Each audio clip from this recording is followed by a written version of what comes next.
Shalom, everybody. Peace of the Lord to all of you.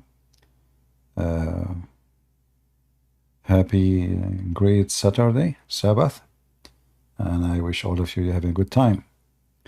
You know, and the best time for me is that the time we spend either learning or teaching. You know, days goes, years goes in your life. And what makes you different is not what you eat. Yeah, maybe food can impact your health as physical body, you know. But what makes you a different person is your education. The more ignorant you are, the more shallow, and the more even that will impact your physical behavior. The more educated you are, and the more you are a new person. And education, you know, is not a degree. You know, like I learned in my life, as you know, I graduated from universities, I have master's degree, but it's not the degrees who made me educated. In fact, all university education is mostly the purpose of it is just to get a job. And maybe even these days, if you learn how to do plumbing better than having a degree, I mean, there's many degrees are useless these days. And the plumber, he will make 3, 4, 5 times from somebody have a bachelor degree. I'm not encouraging you not to study, you know, but I'm trying to say to you that education, mistakenly, people think that a person is educated because he have a degree. So if somebody have a PhD or a master degree, people, they say he is educated. In fact, this is absolutely not true. It can be totally the opposite.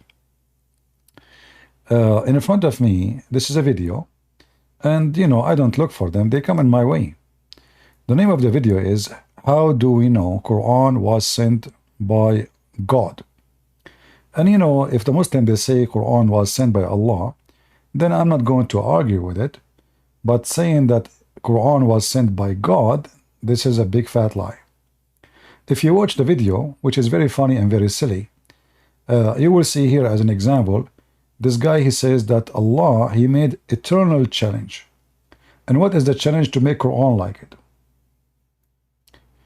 If you remember yesterday, in my previous video, we have a Muslim, he is from those, you know, the Arab who do invade Africa, the white Arab, and they capture black African and send them to Europe in the old days as slaves.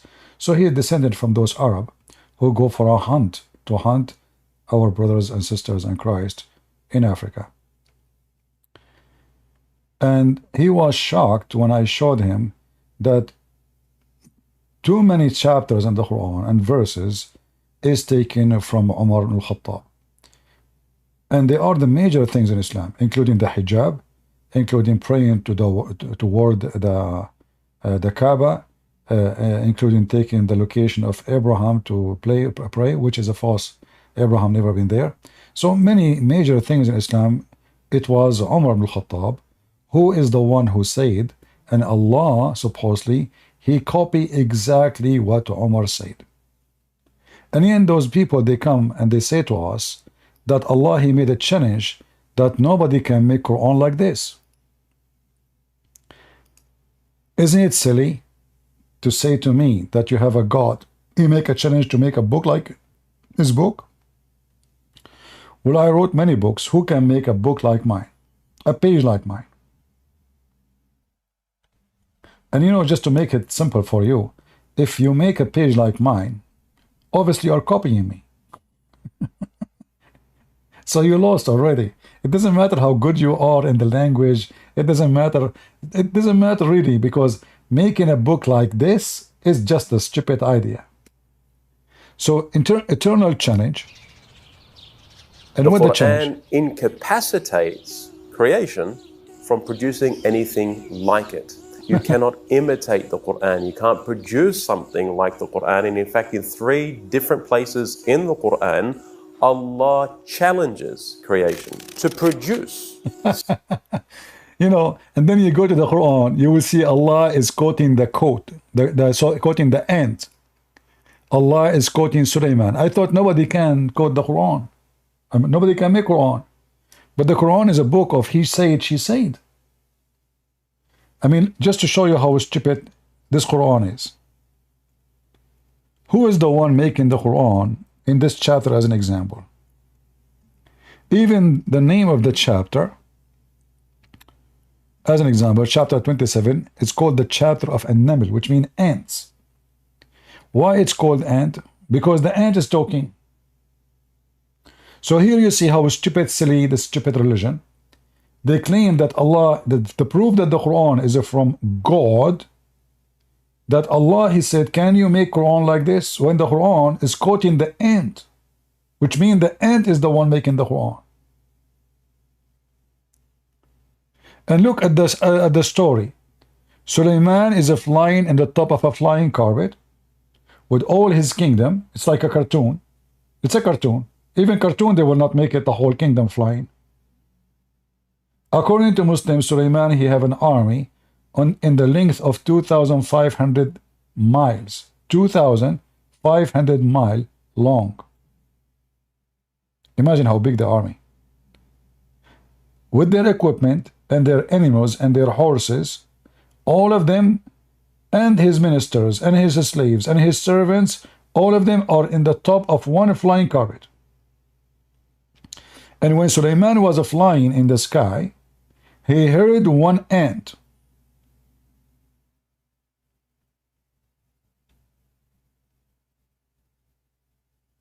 A Muslim in Discord saying to me, hey, hey, hey, the Jews, they killed the Messiah and you support them. Hey, Abdul, you see here, you see the stupidity of the Muhammadan. The Muhammadan believe that Jesus was not killed. But in order to convince you that you should not support the Jews or Israel, he say, the Jews killed Jesus and you support them. You stupid idiot. Your God, Allah himself, he support the Jews. You want to show you? Isn't it your God in the Quran says, go and kill the Palestinian, commanding the Jews? In chapter 5, verse number 21, Abdul. And because the Jews refused to kill the Palestinian, Allah get angry from them? Huh? Anyway, here you see another story. Muhammad is just an ear. The Quran, in chapter 9, verse number 60, 61, it says that he is an ear. What does that mean? Muhammad is not even exist as a man. Muhammad is an ear. If Muhammad is exist as a person, Muhammad is a person who copy other people. If Muhammad does not exist, the one who wrote the Quran, he is just copying other people. And here in the Quran it says, and the Quran saying, the Muslim says to you, who can make Quran like this? But look what the Arab they said about the Quran. The Arab who Allah challenging them to make Quran like this, they say he is an ear, which means he copy whatever he hear and he put it in his book. Here, when the Muslim they explain that in their interpretation, you will see a difference between the translation and the interpretation. The interpretation says clearly that Allah is an ear, Muhammad is an ear, which means he put in his book whatever he hear from people. And we have tons of example about this. When Muhammad he quote this story, the story about Sulaiman speaking to the ants, this is a story taken from the legend of the Jews. Jews, they tell to their kids, only foolish people will believe in it. Flying carpet, flying horse, Sulaiman magic, Sulaiman penis, all kind of madness. Muhammad, he take the stories, which is absolutely legend, and every Jew, he knew that, and he put it in his book, and he claimed that the one who mentioned this story to him is his God, Allah. The Muslim, they are talking about that this Quran, nobody can make like it. In the same video, I'm not going to play the video, you know, because you know them. But if you go here, you will see this Abdul here as an example. He said, when the Prophet was reciting the chapter of An-Najm, they were saying in the video that when you hear the Quran, they say there is a Christian minister, he heard the Quran and he said, this cannot be a book made by man, this is made by God. When I heard somebody, a child, he is singing the Quran, they brought a child, he have a nice voice, singing the Quran, he said my body was shivering. And here we ask the Muslims, I have a challenge for you. What about you let somebody, he don't have a nice voice, singing the same verses?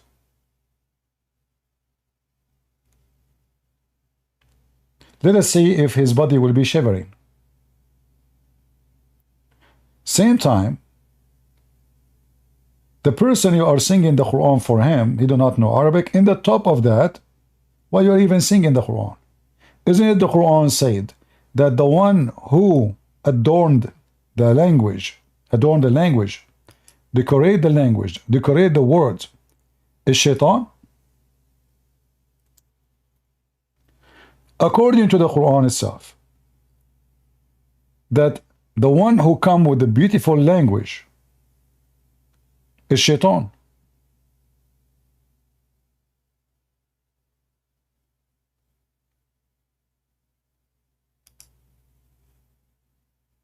So if the Muslims saying that nothing like the Quran, and they claim it's beautiful, which is laughable, especially for the one who speak Arabic, the Quran itself saying that the one who come with decorative speeches, beautiful speeches, nice language, that is the shaitan.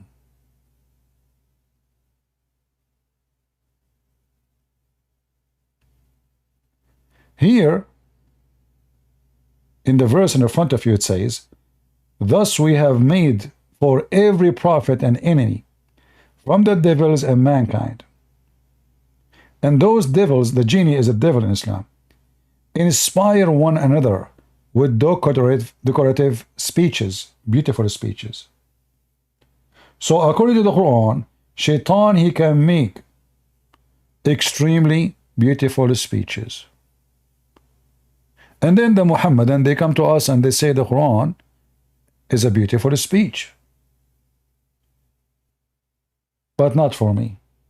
The second you know what you are reading, you will see how stupid the Quran is. If there is any Muslim would like to join us, yeah, and by the way, in the video, just to show you the deception of those people, this guy in the video, he said that the Quran is so beautiful to the point when he did recite the chapter of Al-Ahzab, sorry, Al-Najm, everyone was in the mosque. When he heard the verses of Muhammad, he bowed down, including the pagans. The believers with the Prophet ﷺ, with the mushrikeen that were opposed to him, they fell down in sujood before Allah subhanahu wa ta'ala. The liar, he did not tell the truth. The truth is that yes, the non-believers, they bow down, but not to Allah, to the three daughters of Allah.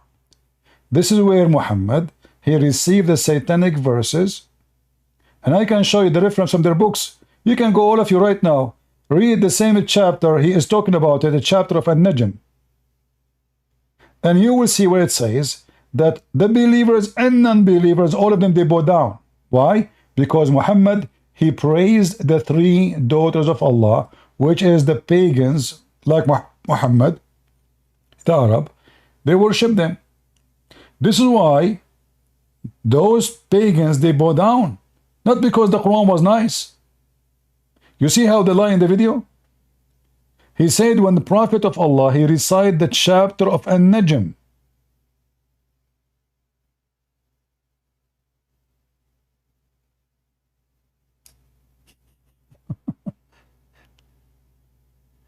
because it's amazing. Those people, they bow down. It's a lie. Because shaitan gave Muhammad, according to Muslims and according to the Quran, he gave him satanic verses. Wasalam recited this verse. All of the people in the haram, the believers with the Prophet, فَاسْجُدُوا لِلَّهِ وَعْبُدُوا. The narration, it mentions that after the Prophet ﷺ recited this verse, all of the people in the haram, the believers, with the Prophet ﷺ. Which verse? The chapter of An-Najm. We go right now, we check the interpretation for the verse, you will die laughing. You will see how they lie. They don't want to tell you in the video that because the Prophet, he recited satanic verses, those people, they bow down. They made it about something else. He said because the Quran was amazing. To the point even non-Muslims, they bow down to the Quran. So if we go right now to the Quran here, we will find the following verse. Just to show you how Muslims are satanic, there's no question about it. Because why this guy is lying about the reason for non-Muslims to bow down with Muhammad? Do you agree with me? If the Muslims are honest, shouldn't they say, well, the reason those people, they bow down because Muhammad received satanic verses and he worshipped their gods. He worshipped their gods. Muhammad, he worshipped the gods of the pagans. But according to the video, the Arab, the reason they bow down because the Quran was so beautiful.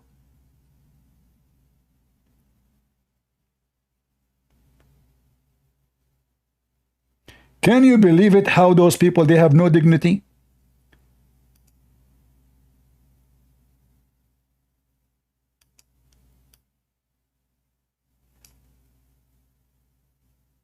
Meaning surah, until he reaches the last section of the surah. ينطق عن الهوى. He can najm out. Which one? The Prophet ﷺ goes to the haram, to Mecca, and he begins to recite surah al-Najm out loud before everybody. وَالنَّجْمِ إِذَا هَوَى مَا ضَلَّ صَاحِبُكُمْ وَمَا غَوَى وَمَا يَنطِقُ عَنِ الْهَوَى. He continues on reciting this beautiful and very powerful in meaning surah until he reaches the last section of the surah. فَاسْجُدُوا لِلَّهِ وَاعْبُدُوا. The narration, it mentions that after the Prophet ﷺ recited this verse, all of the people in the haram, the believers, with the Prophet ﷺ, with the mushrikeen that were opposed to him, they fell down in sujood. What a big, fat, scammer liar. Let us get you busted.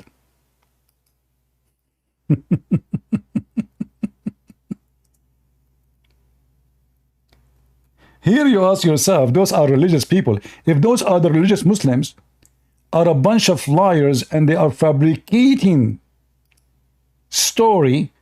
Yes, the pagans, they bow down with Muhammad, but because Muhammad was worshipping their God. Their God, sorry, not God. Goddess. The female daughters of Allah.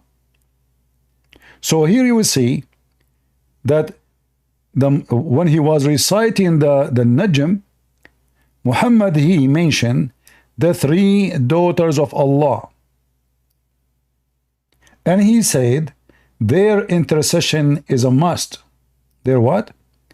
Their intercession is a must. And this is what the reason those people, they bow down.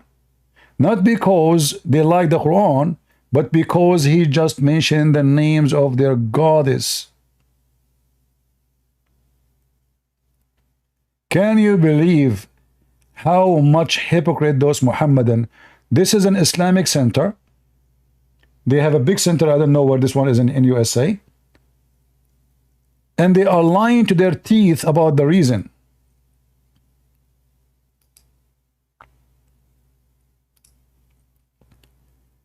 No dignity whatsoever. No honesty whatsoever. So if we go right now and we check the verses he was saying, you will see the following. You see here we check facts. We don't make speeches like the Muhammadan lying. Here we prove what we say and we say what we prove. We don't make things up. Muhammadan, every Muhammadan is a liar until he proved the opposite. Butcher that in your mind. They lie with no shame. And the more the Muslim is religious, the more he is liar. Which means the more he is close to Allah, the more his lies is skyrocketing. So this is the book of Ibn Kathir. This is the book of Ibn Kathir. Got this. And how many of those who had migrated to Ethiopia came back when they thought that the idolaters of Quraysh had become Muslims? Why? Because they heard that Muhammad and the pagans are praying together and they are bowing down together. But those reports come through Mursal chain. So it's not proven, by the way. But then he continues saying, in his recitation of the revelation, Shaitan, when he spoke, Shaitan throw some falsehood. So Muhammad recited falsehood from Shaitan. Imagine the Muslim, they say, nobody can make Quran like this Quran. And then the Quran itself says that Shaitan made Quran. And Muhammad recited the Shaitan of the Quran of Shaitan, and Muhammad did not even notice that this is not from Allah, this is from Shaitan. I mean, do you see the stupidity? How in one hand you challenge to make a book like this, and then you say to us that Muhammad himself, he received satanic verses, and Muhammad himself did not notice that those are satanic verses. And not only he did not notice them, but he published them, and he recited them, and he bowed down for them. And look, the satanic verses is very clear. He said clearly, the three daughters of Allah, he mentioned their names, their intercession is a must, which means you cannot be saved from the day of judgment of Allah unless you worship the three daughters of Allah. I'm looking here in the English to see where is going to show the story of the three daughters of Allah. Until now I don't see it, but let's see. Maybe it's there. Because most of the time the English Ibn Kathir is different from, yeah, I cannot find it. I cannot find it. Where is the story? I will show it to you in Arabic, and you will be surprised.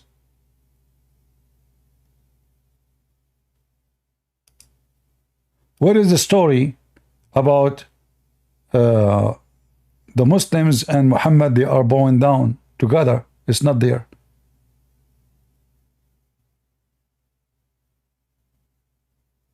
I don't see it. They took it off. Let me show you the Arabic just to show you why you cannot trust any Islamic translation for any book, including the Quran. This is the Arabic Ibn Kathir. I will post the link for you. And this is the official government website of the Kingdom of Saudi Arabia. This is what? This is the official Kingdom website of Saudi Arabia. This is government website. This is not Christian Prince website. Take a note. In this website here, we have Tafsir Ibn Kathir. All what you need to do from your side is to open the link and use Google browser if you are using computer, or you can do it in your phone. Just click a translation, you can translate the page. So Arabic is not a problem because now, thank God, we have technology can translate for you. Here it says, the messenger here did read, he was reciting. Let me translate for you using Google.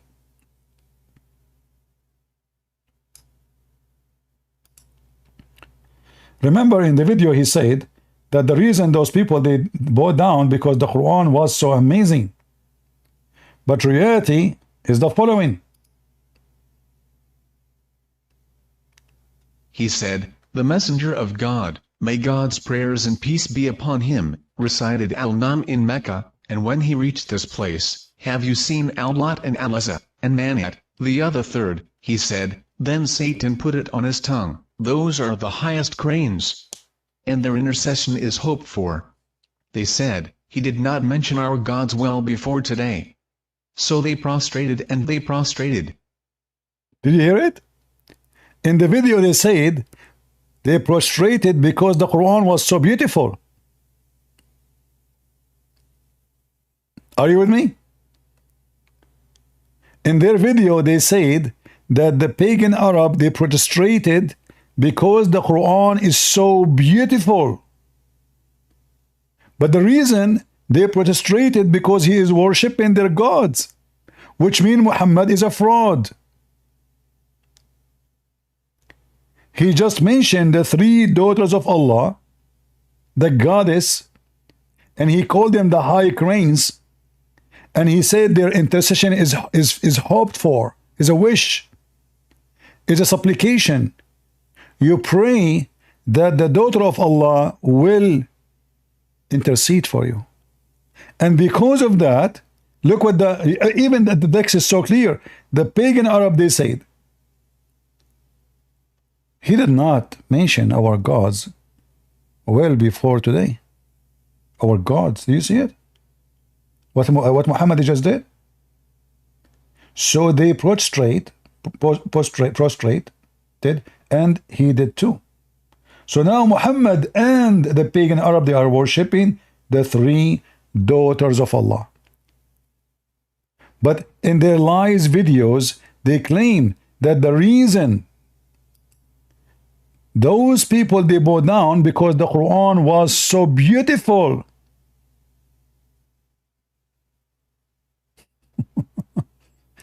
Do you see, Abdul, how we get you busted?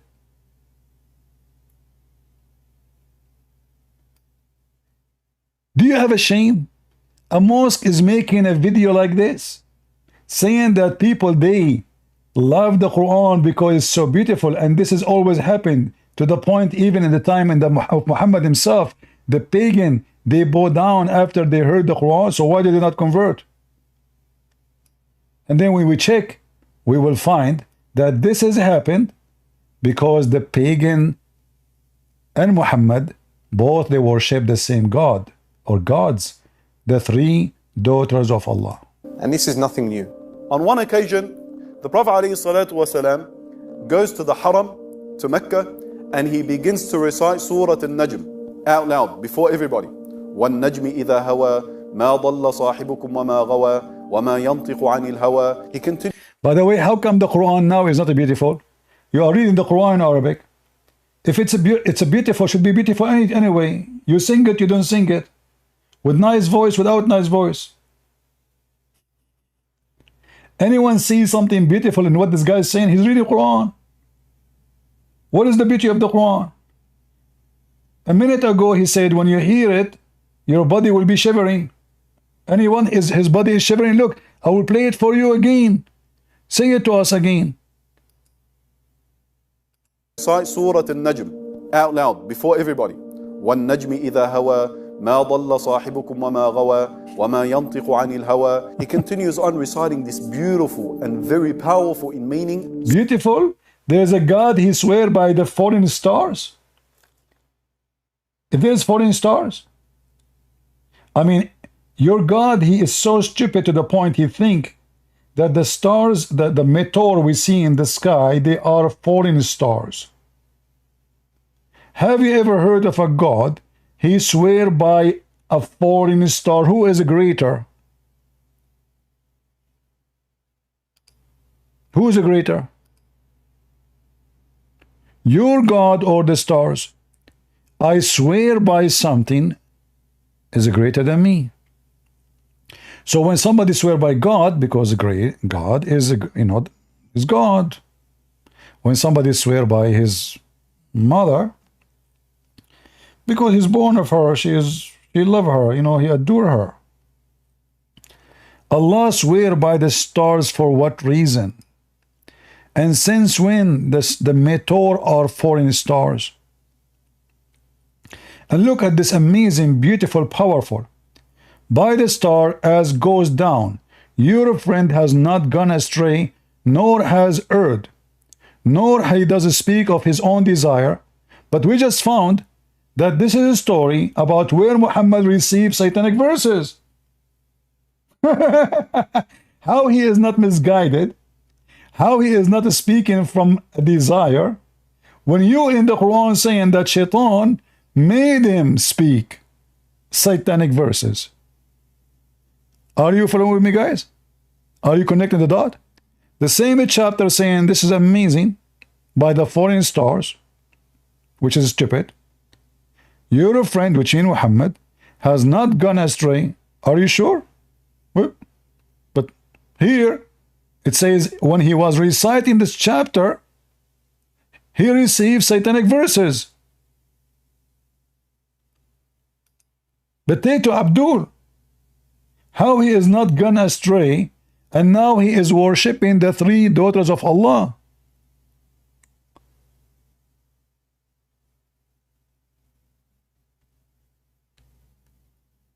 Who is Abdul who dare to join us and tell us why Muslims are lying? The only Abdul who can answer this is from Senegal, because he will give you whatever he wants. Go, Blade. Yo, so I mean, the verse is saying, do you not see Latul Uzza? It's not saying he prostrated to them. I mean, there's a commonly known story about the surah. I mean, in general, if we look at the end of Surah An-Najm, there's sajda. So it's known that at the end of the slowly, we didn't understand. So he said, "Didn't you see Allat and Al-Uzza?" And what he said after? أفرأيتم اللات والعزى. Yeah. Do you not? No, tell me know them? Why you stop? Why you stop? Tell me what he said after. Did you see Allat Al-Uzza and what he said? Continue. ومنات ذلك. I want to pull up the. Did he say? Properly. Did he say? And their intercession is hoped for? Wait, what's the verse number again? You do not know which verse we are talking about? Yeah, no, I know the verse, but I don't know the number, so I want to open it in my Quran. Which verse you want to talk about? I don't know, because they are connected. Yeah, Here we are reciting chapter of An-Najm. Muhammad was reciting the chapter of An-Najm. He received satanic verses. Okay. Yeah, what verse number, so I can look it up as well. You want the verse? You want where the interpretation appear for this story, or where Allah will cancel it? Huh? Just the number for this verse. What أفرأيتم اللات والعزى. Just this verse number, so I can look at it in my Quran as well. This is, you will find not in this verse. You will find interpretation in chapter 22, verse number 52. Oh, verse number 52. Wait. Wait, give me a sec to open it. Oh my day. Yeah, but what I was saying is that the verse is saying, do you not know? And the next one, let me also what I was saying, you don't have to open it as well.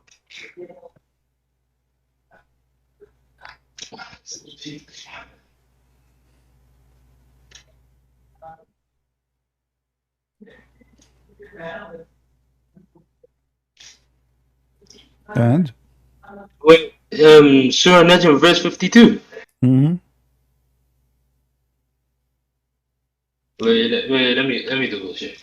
You're a prophet. And you know why the Muslim line in the video saying that the kuffar, the pagans, they bow down with Muhammad because the Quran is so beautiful, when the story is saying they bow down because Muhammad worshipped their goddess. Why you Muslim lie in the video? This video we are playing for you.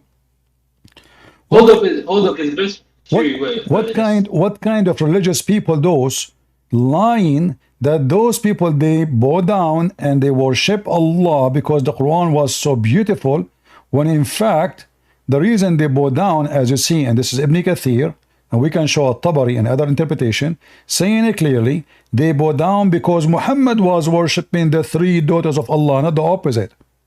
It was Muhammad. They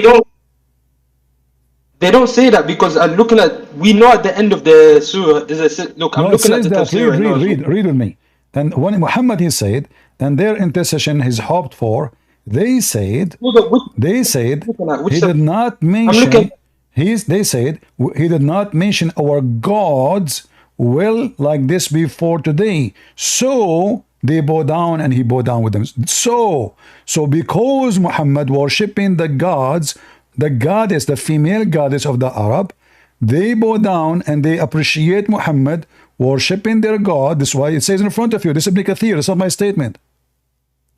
I'm looking at Ibn Kathir right now, and it's not saying that. No, it says that. It says that. You are reading Ibn Kathir in English, correct?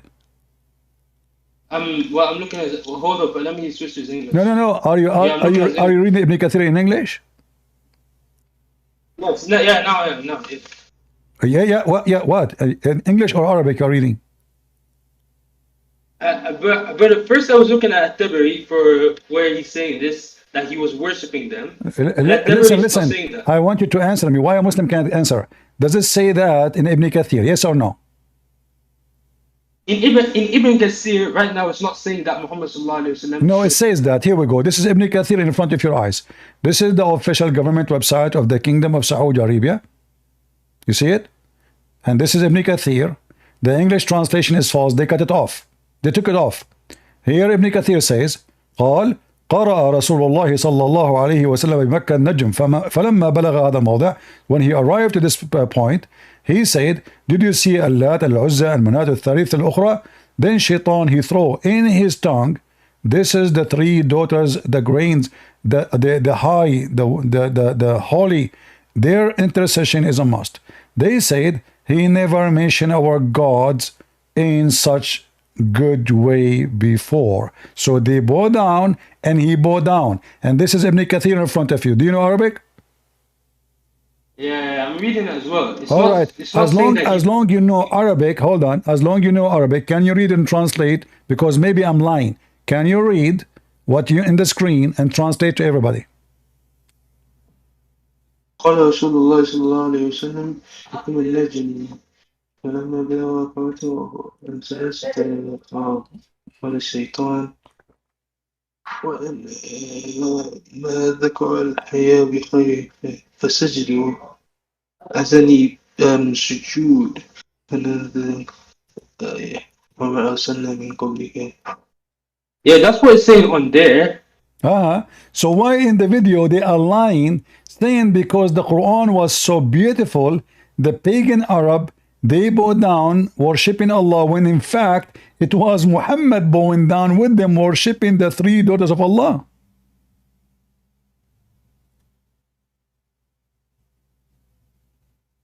I want to looking at every single what? Every single. Do you need to call a friend? Do you need to call a sheikh to help you? Well, it'd be best to discuss this with a sheikh, you know, because they would have proper understanding. But what this is saying from the sheikh, he can answer better. You think so? The sheikh he can do better job. Why you don't call a sheikh right now? Okay, why you don't call a sheikh right now and let us join us? I mean, I don't know any who have got on speed dial, you know. But I'm speaking like this. Okay, but my friend, listen. So the Arabic in the front of you, you speak Arabic, I speak Arabic, and you agree with me. This is what it says, that Muhammad, he bowed down to the three daughters of Allah, and the pagans, they bow down with him, saying, Muhammad never praised our gods like this today, as he did today. So they bow down, he bowed down, and they bow down. So Muhammad now, based on what we read, you and me, and we agree, Muhammad now is worshipping the goddess of the Arab. How you explain that Muhammad is a prophet of Allah, and you Muslim, you keep saying Muhammad, he was teaching monotheism, and now Allah today, Muhammad prophet, your prophet, worshipping three daughters of Allah plus Allah. So where is the monotheism of Muhammad at that moment? What I'm saying is that at the end of the surah, it literally says the sajda at the end of the surah. Says what? What is agreed upon? A sajda, like you know, parts in the Quran where you have to do sujood when you read at the end of Najm. Yeah, so he bowed down to the three daughters of Allah. Who care? He just bowed down. He just bowed down to the three daughters of Allah. You're a prophet who you claim that he is monotheist. Is it true that he did just a second ago worship the three goddess, the three female goddess? Yes or no? No, brother. To worship them, this ayah is saying is a remembrance verse. It's a reminder for us that remember when they worshipped it. There is sajda at the end of the surah, and it is known that you perform sajda whenever you reach these parts. No. Don't mix things. Don't mix things. It says that you're a prophet. Okay, listen, let us repeat again. You're a prophet, and you agree with me. He says, those goddess al-Gharaniq, the highest, he called them the highest, their intercession is a must is a wished for. So when you're a prophet saying the goddess, the high goddess, the three daughters of Allah, and he mentioned their name. He said Allah, Al-Uzza, Wait, and hold on. Why Manat. are you saying intercession? Wait, hold on. You're saying they made intercession. Reading from, going a few pages back, he's saying, أفرأيتم اللات والعزى. Do you not remember اللات والعزى? ومناة الثالثة الأخرى, and the third one. ألكم الذكر ولا أنثى. He's not saying anything about. Hold on. Don't mix. You are taking now those verses, the Muslim, they took it from the Quran. They don't exist no more. Those verses, تلك الغرانيق العلا, تلك الغرانيق العلا is not exist in the Quran no more. This is supposedly what Shaitan. Right now, wait, I'm reading the Quran, Surah Al-Najm, ayah 19 to 20. Okay. أفرأيتم اللات والعزى ومناة الثالثة ألكم الذكر والأنثى. Exactly. Okay, but where is the sentence in that verse where it says إن شفاعتهن لا ترتجى? What? In the Shafa'atu what? In the next verse. Wait, hold on. Maybe I'm where we can find this part. In the screen, I'm showing you. Wait. شفاعتهن. Yeah. شفاعتهن, which mean they are females. Turtaja. Where in the chapter you are reading it says this line? It's gone. You Muslim took it off. No, my brother. He's explaining about them instead. He's not. You can see in the part before, in the brackets, that's the ayah. He's explained what? He's not saying this. The green is part of the Quran. You can see on top. He said Shaitan. He throw on his tongue. Shaitan. Do you know? In his recitation, Muhammad is reciting Quran. He's not making a speech, correct? No, this is not what even Kathir is saying. When he puts it in the brackets, those are the parts of the Quran. And then he goes on to explain it inside the black and the green. No problem. He puts okay. And then, so Muhammad was reciting the Quran, and Shaitan, he throw on his recitation the following sentence. Do you agree? That is not what it's saying. I'm looking at it. It says, read it carefully. فَأَلْقَى الشَّيْطَانُ عَلَى لِسَانِهِ. Translate. My guy, I'm reading from every single. No. It's in front of you. Don't make me, don't make a drama. It's in front of you. I'm highlighting for you. Read and translate to people. Does it say, Shaitan, he throw in his recitation, in his tongue, those three daughters of Allah, their intercession is hoped for? Does it say Shaitan will throw on his tongue? Yes or no? Wait, hold on. I want to solidify on three things. You said that they will call for intercession. Before you go anywhere, why you are not answering me? Does it say in Ibn Kathir in Arabic, in the front of your eyes, Shaitan he throw on his tongue to worship the three daughters of Allah? Yes or no? No, that's literally that's what it's saying. أفرأيتم اللات والعزى. It's saying the ayah, and it said, call. The Shaitan put this on his word, tilka, on he made him say this. Thank you. Tilka. So Shaitan used the tongue of Muhammad, making him worshipping the three daughters of Allah, claiming that they are the high goddess, and their intercession is hoped for, which means make supplication for them to intercede for you. So now, and then, after he said that, he bowed down, and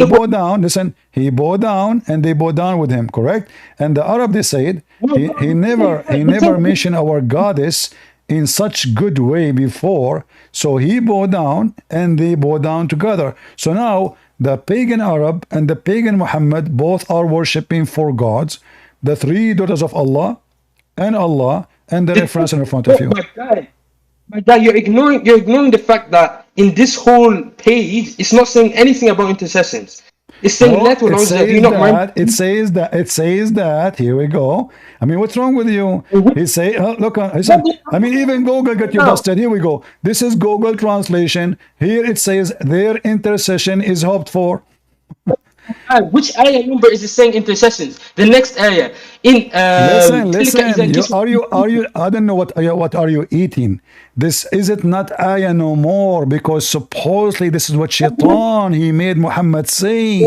So this is the satanic verses. Their intercession is hoped for is the satanic verses which your prophet received. So now, did your prophet say, and their intercession is hoped for, yes or no?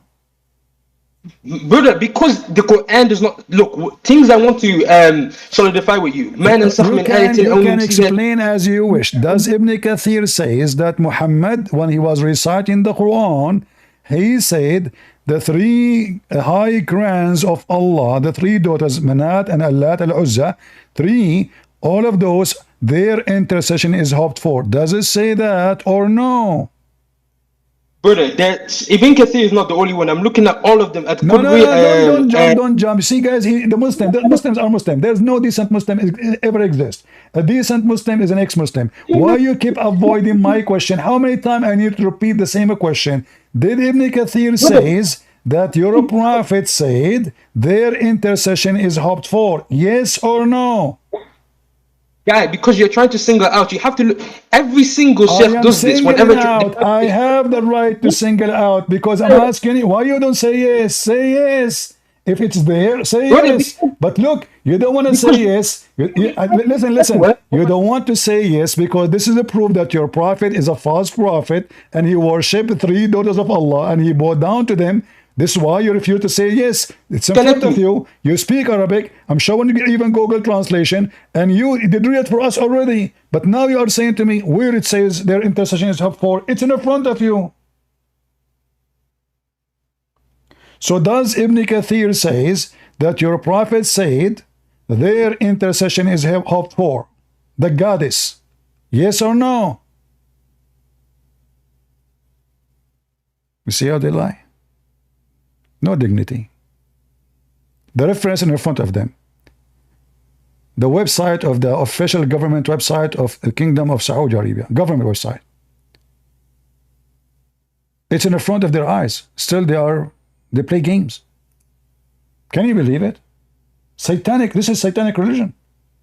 If those people, they have little belief in any God besides Satan. Wait, sorry. I couldn't hear you for a few seconds. Sorry. Okay, so now let me repeat my question for the last time. I'm not going to keep repeating, please. I'm not a kid. You're not a kid. So let's talk as adult. Does Ibn Kathir says that your prophet, when he was reciting the Quran, he mentioned the three daughters of Allah, and he called them the Gharaniq, which means the goddess, the high goddess, the high goddess. Inna shafa'atahunna turtaja, their intercession is hoped for. And then he bowed down, and they bowed down with him. Does it say that? Yes or no? Okay, now that part about calling them the best, that part is addition, because that's what I'm not even considering saying as I'm looking at it right now. I want you to say why you don't answer.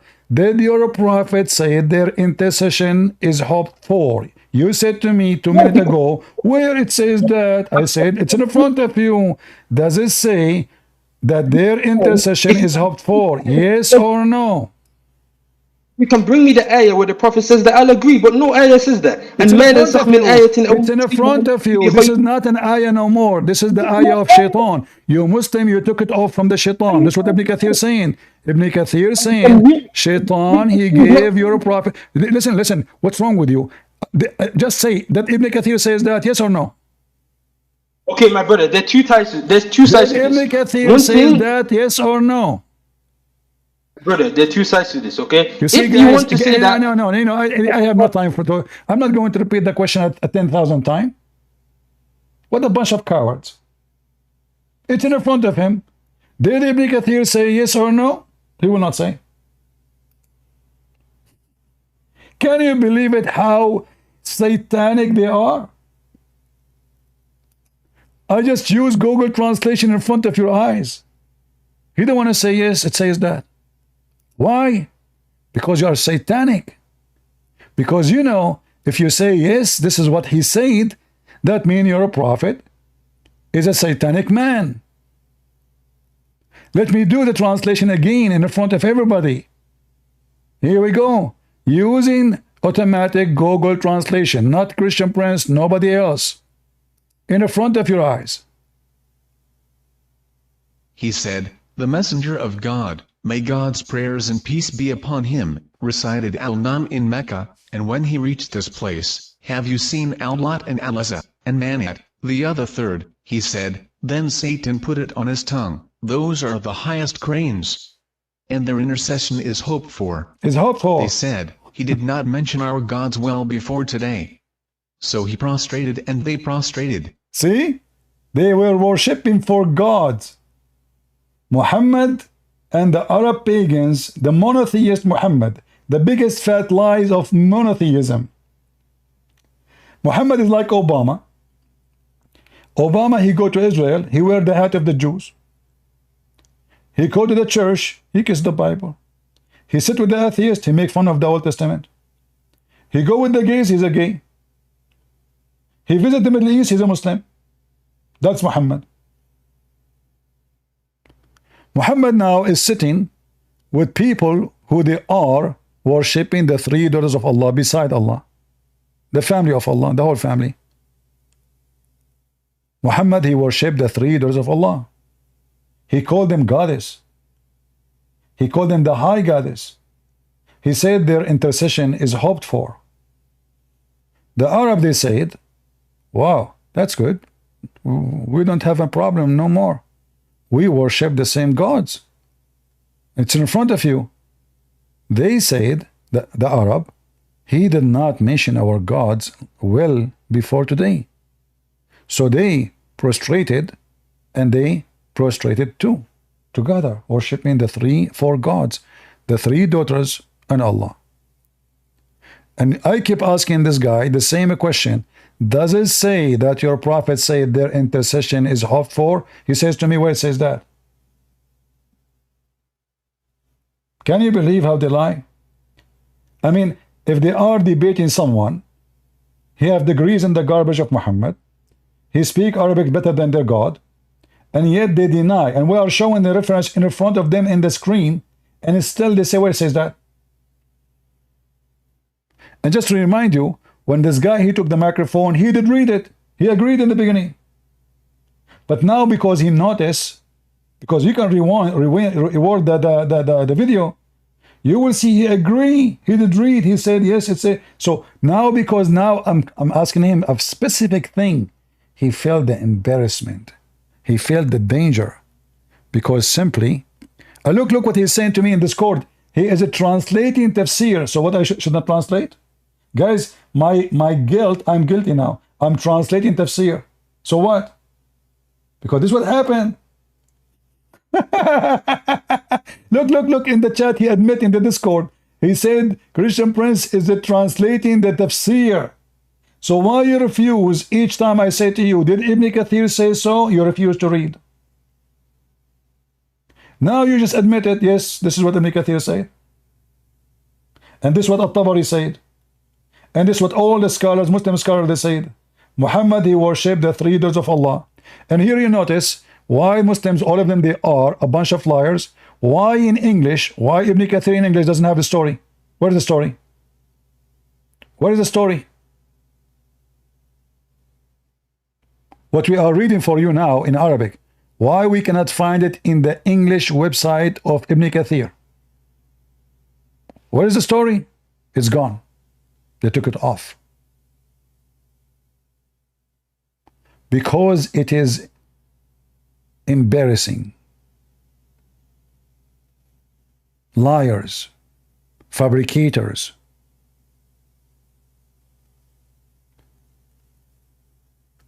You cannot find it in Ibn Kathir in English. I have Ibn Kathir in Arabic. Ibn Kathir in English is not even 1% of Ibn Kathir in Arabic. From all the books. Any story which is an embarrassing, the Muslim, they took it off.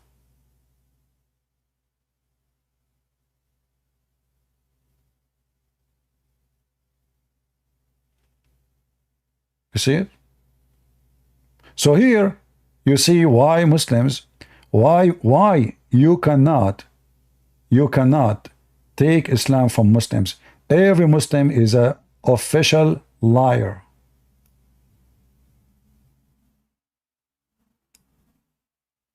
until he proved the opposite for you. You see, in law, in the court, unless it is Democrat court, everyone proven innocent until he is guilty, like you prove he's guilty. In the case of Muslims, every Muslim is guilty until he proves that he's innocent, because they lie, and they are commanded to lie. And the important for us here that this story is a true story, and the Quran confirm that Allah will take off, will erase what shaitan he throw on the recitation of Muhammad. But here you need to ask yourself, as long as shaitan was successful first time to do so, will shaitan he can be successful second time to pose the same verse here? How we know now that this verse itself, which it says Allah will take satanic verses off, how we know that this verse itself is not from shaitan? Because the story says that shaitan, CP himself cannot show the verse. Are you mentally ill? Guys, the guy saying to me, CP himself, he cannot show the verse. You idiot. You Muslim took it off. This is what the whole story about. Allah, read, are you idiot? Chapter 22, verse number 52, Allah will abolish it. So who is the one who abolished it? It was you Muslims. Allah did not do anything. And the proof Allah could not abolish it, we have the same verse still exists in Ibn Kathir, in Al-Tabari, in Al-Qurtubi, etc. Guys, look at this. When Allah he says Allah will abolish it. Huh? And look at the first translation. He says he throws some misunderstanding. He said worship the three words of Allah, and this is some misunderstanding. Are you sure? Why Muhammad was explaining the Quran then? Or he was reciting the Quran? I mean, look at those hypocrites. If you change the translator, look at this. This is Sahih International. Let us see. Let us see different potato. He throws some misunderstanding. How he can throw misunderstanding, brother? He was not explaining the Quran. He was reciting the Quran. He was not explaining the Quran, brother. He was reciting. Look. Here is different story. The same book, the same Muslims, different translation. This translation of who? Muhammad Hilali and Muhammad Khan. Never did we send a messenger or a prophet before, but yet when he recited the revelation or narrated or spoke, shaitan throw some falsehood in it. Guys, do you see the stupidity of Muhammad? He just said that all the prophets of Allah, they recite satanic verses. Anyone knows why this is so stupid? Who knows why this is so stupid?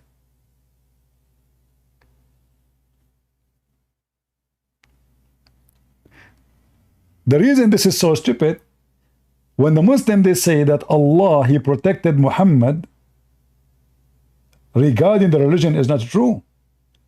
As you see, Allah he failed to protect any of his prophet to recite his revelation without the Quran or even the books before it involve recitation of shaitan.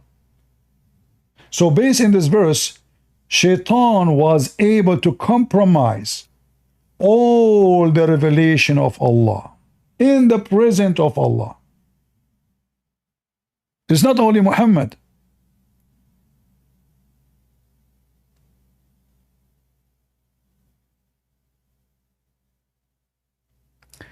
Ahmed saying to me, I am quoting a weak hadith. I don't know, Ahmed. I mean, you are so smart because the Quran says that this is true. Guys, does it say in front of, is it the Quran is a weak hadith? Is the Quran says shaitan he throw satanic revelation in Muhammad's mouth? Is that a weak hadith? And about the story I'm showing to you, if this is a weak story, why you Muslim explain the Quran by a weak story? So are you? Is that a weak explanation of the Quran? Hold on, I have a caller. Good Prince. First of all, let me explain the weak explanation of the Quran. Zakir, the weak explanation of the Quran. How you can? I mean, we heard weak hadith, we heard weak Muslims, we heard weak, shake, but weak explanation of the Quran. Exactly. So them believe Ibn Kathir, he was drunk. What do you mean didn't they mean? Okay, so Zakir Naik, Ibn Kathir was drunk. Okay, what about At-Tabari? First of all, At-Tabari is not a Muslim. At-Tabari is not Muslim, so what he is Hindu. Exactly. And actually I have a proof that At-Tabari was from the party of Modi. At-Tabari was from the party of Modi. Zakir, this is too much exaggeration. I mean, come on, this is too much belief. At-Tabari, he voted for Modi. I mean, At-Tabari was exist long time ago. Before Modi was born. Listen, friends, you don't know that politics. Simply, you can vote before even somebody born. As an example, when Allah created the Prophet Muhammad, he knew that he is going to be the best of mankind, so he voted for him before he was born. Oh, okay. That makes a lot of sense. Yeah? So, I'm quoting a weak hadith. No, it's not. And the Quran confirmed it. And this story exists everywhere. And not only that, there's other story says that the shaitan, aka Allah, he came to Muhammad in the shape of Jibreel. What? Are you serious? Yes. So imagine, shaitan, he came to Muhammad and he is able to clone the exact look of Jibreel. Here, there is something very dangerous in this story. If Shaitan was able to clone Jibreel, that means Shaitan always cloned Jibreel. Do you think Shaitan, he will do it only once? Why he will do it twice, 3 times, 5 times, if he can do it? Are you with me?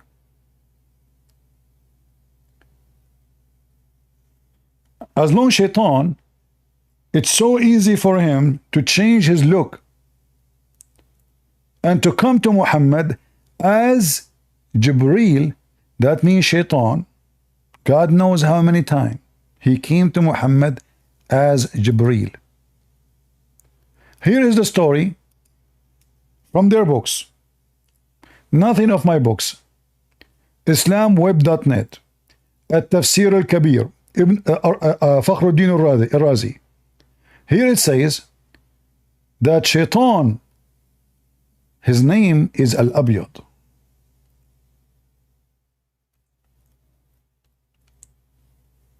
Read carefully.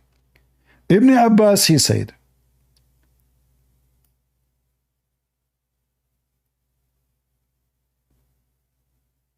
and here the Muslim, by the way, they are reporting stories, and here the story before it, they don't like it, the story after it, this is the true story. So look, this is the true story now. Ibn Abbas, he said,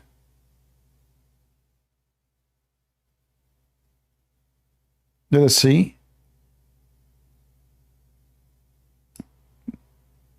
What he said.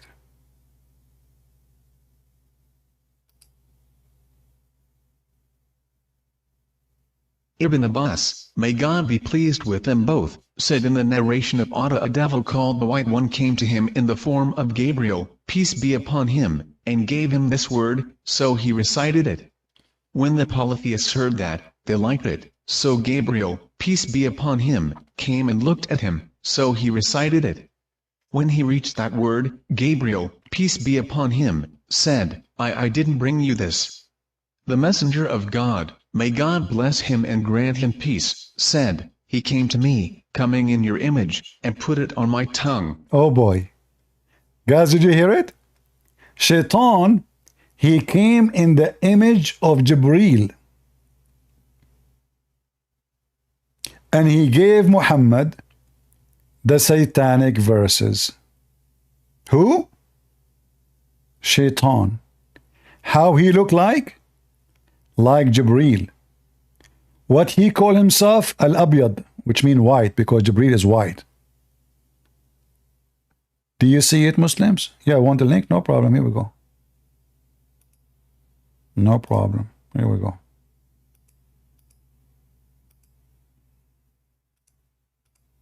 Somebody post the link, please, in YouTube. I don't know if this link can go in YouTube, but I think it can go in Ramble, because Ramble allowed long link, but YouTube does not.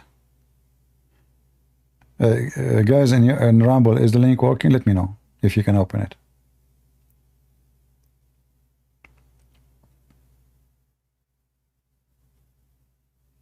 So do you see they lie about the reason the Arab they bow down in that video? They fabricated stories. There's no dignity. Those are official religious sheikhs in the mosque. They claim that the reason the Arab they bow down because the Quran they heard it was so powerful, when in fact it was so doomed. It was satanic verses which made those Arab bow down. Do you see how Muhammadan we got you busted? Huh? Do you see how we got you busted? You and your official liars. You go and you make a video saying the Arab before Islam, brother. Everybody when they hear the Quran, Quran is amazing. Even the Arab, there's a story where the Arab when they heard this, they bowed down. What a big fat liar. They bow down for the satanic verses. And here, by the way, as long if a book is the book of God, and that's what make people believe in it, well, that mean the book of the Hindus is a book of God too. I mean, look how stupid it is. Look at the silly logic. But even that reason, when they quote the story, I was watching the video, I could not believe how big fat liars they are. Because that is the same chapter where the reason is so clear why those Arab they bow down. Not because the Quran is so beautiful, but because Muhammad, he worshiped the three daughters of Allah.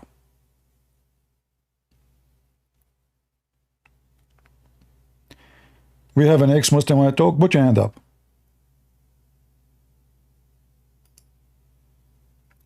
And you notice I keep asking this guy the same question, and he refused to answer. Hello, CB, and hello to the audience who are listening. Ironically, I was watching a video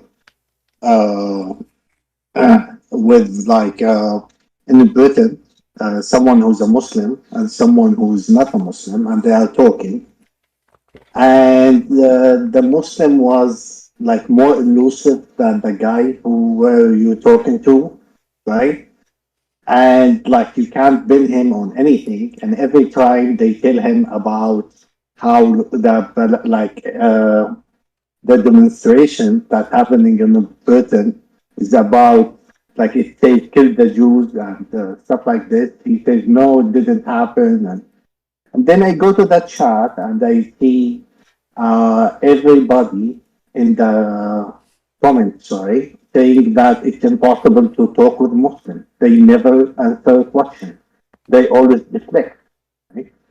And like any let's say intellectual person, when you talk to him, you have to take the responsibility a little bit, just a little, at least a little bit.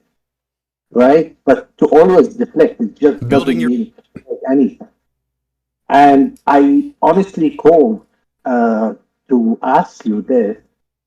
There is 4.5 million Muslims in Britain. What do you think the solution is? Like, I don't think these people are willing to integrate. Looks like people in Britain, they understood all right, that. Option. This is not my topic for now. We are changing topic. You know, what happened in Britain, whatever happened to Britain, people deserve what will happen to them. At the end of the day, it's you who made it happen. It's you who allow it. And if the Christians in Britain, they were asleep, nobody can cry for them. You slept, you snore, you get screwed. So good for the Muslims. I don't blame the Muslims. I don't blame any nation to go and take over any other place, especially if they are satanic. Blame those who allow it to happen. If a fire starts in your home and you give the matches to a kid, that means you are the kid, not the kid. So the British people, they were so stupid for a long time. Those Christians, you know, many of them, they are Christian by name, and they spend their day just going like every Saturday going, most of them, they are atheists actually. They go to the bar, dancing, music. This is what they care for. So the foreigners, they came and take over the country. Good for them. It's not their fault. Crying, those who cry, I don't respect them. You want to fix it? Fix it. It's easy. Muslims are not even 7% of the country. Stop the immigration. Don't allow anyone, and anyone he says something wrong, he betrayed the country, he put other flag, strip him from citizenship. You can change the law. You can strip anyone. Like now I am a nationalized citizen as USA citizen. By USA law, if somebody betray the country, is not born in the country, you can strip him from a citizen. You can make a law that even if you are born and you betray the country, they can strip you from your citizen and throw you out. Do it. And then everybody will behave. This is an easy solution. Not my topic. So sorry, I will disconnect you to go back to my topic. I don't like crying people who cry about this and that. Just fix it. You can fix it. Always you can fix it. Always you can fix things. But people in disability, they cannot fix anything. And disabled person is not a person who have in a wheelchair, no. Is a person who decide to be disabled. So now, like today, we saw a lot of people who love England, but not too many, 500,000 going in the street. This is nothing still. How many millions they went to the bar yesterday and today they will go? Millions. So still the nation is asleep. 500,000 in the street, that means there's 99% of the country is asleep. Stupid people, what you can do? Let them be screwed. I cry for nobody. It's against my belief to cry for the fools.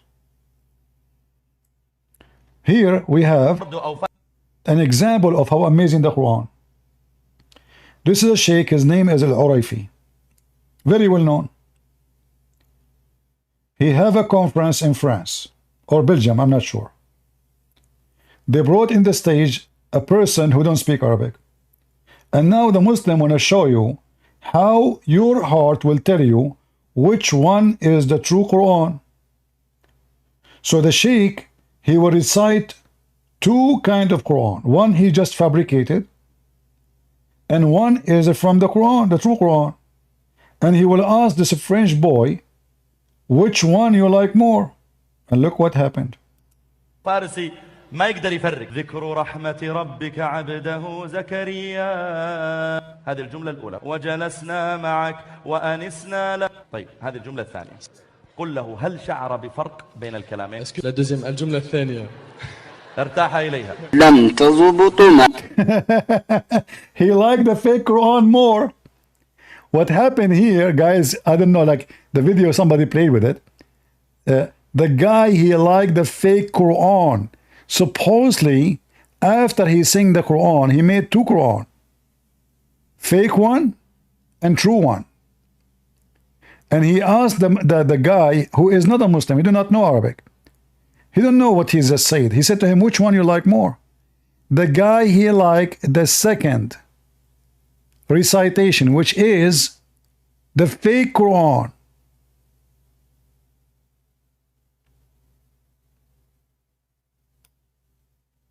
Do you see how stupidity work?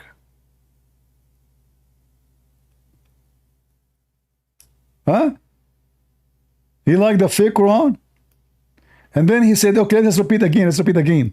عموما هذه الطريقة هي ليست دائما مع كل الناس يكتشفون. He said, not always this way work, not always work, not always work.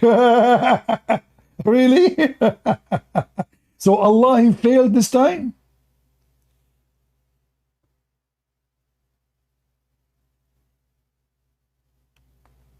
Not always work, not always work, he said. Not always work. So it works sometime, doesn't work sometime. I can tell. Yeah. The chapter of the apple he make. And here, by the way, you see how easy to make Quran. The guy, he knew how to make Quran. How he knew, what I mean by knew. You know, the Quran have a, you know, there's a way to learn how to sing it. So like you double a sound, you extend the sound, you extend the letter. So he made the two sentence or two verses of our statement look exactly the same, but they are different words. So he sang both of them, and both of them they sound like Quran. And the guy, he liked the fake Quran.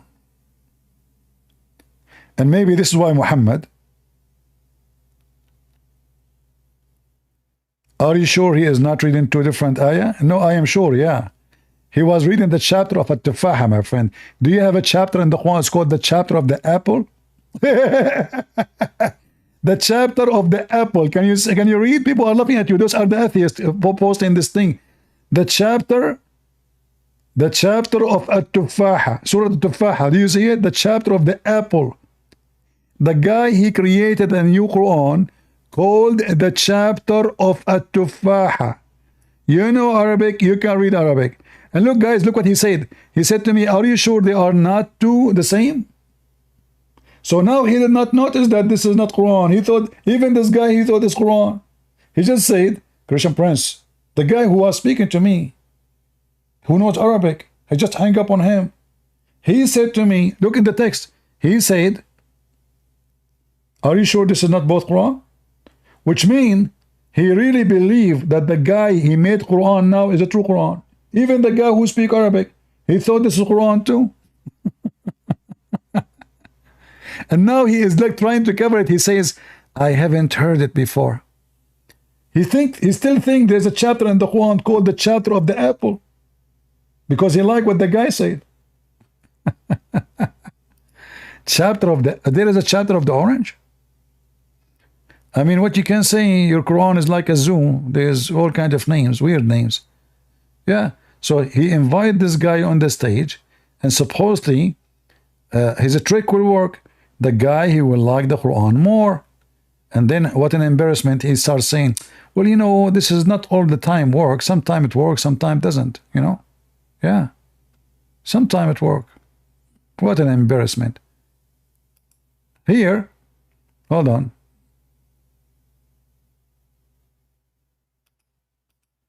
This is the full video, maybe.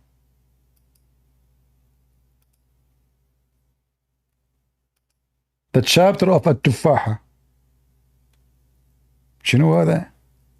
تفاحة عيني؟ أنا ودي توقف وأنت تترجم، وش رأيك؟ نعم إن شاء الله، فقط يعني إن شاء الله فيه خبر يسركم. يسرنا. طيب الآن أو بعدما تترجم؟ قالوا لي الآن. الآن يلا. في إنسان أظن. طيب أنا ودي تترجم بعدين شوف الخبر. سوف. وعندهم خبر صار لكم. نعم. يمكن يوزعون عليكم على 1000 يورو يمكن. أو الخبر. ما شاء الله. So now this is the guy again. This is the same video. ما شاء الله. They will do a trial. Sebastien. They ask for a volunteer, a person who is not a Muslim, who don't know Arabic. Can you come to the stage? This guy, I think he said his name is Sebastian. Can you speak English? Bismillah. A little. Okay, come. Allahu Akbar. Allahu Akbar. Allahu Akbar. Allahu Akbar. ما شاء الله ما شاء الله ما شاء الله. I'm very happy to meet you. I'm very happy for this news, ما شاء الله. Alhamdulillah. Il est heureux que tu aies pris cette décision aujourd'hui. C'est une bonne nouvelle pour lui. طيب شيخ حاوره ونحن طيب هو ايش اسمه؟ سيباستيان. سيباستيان.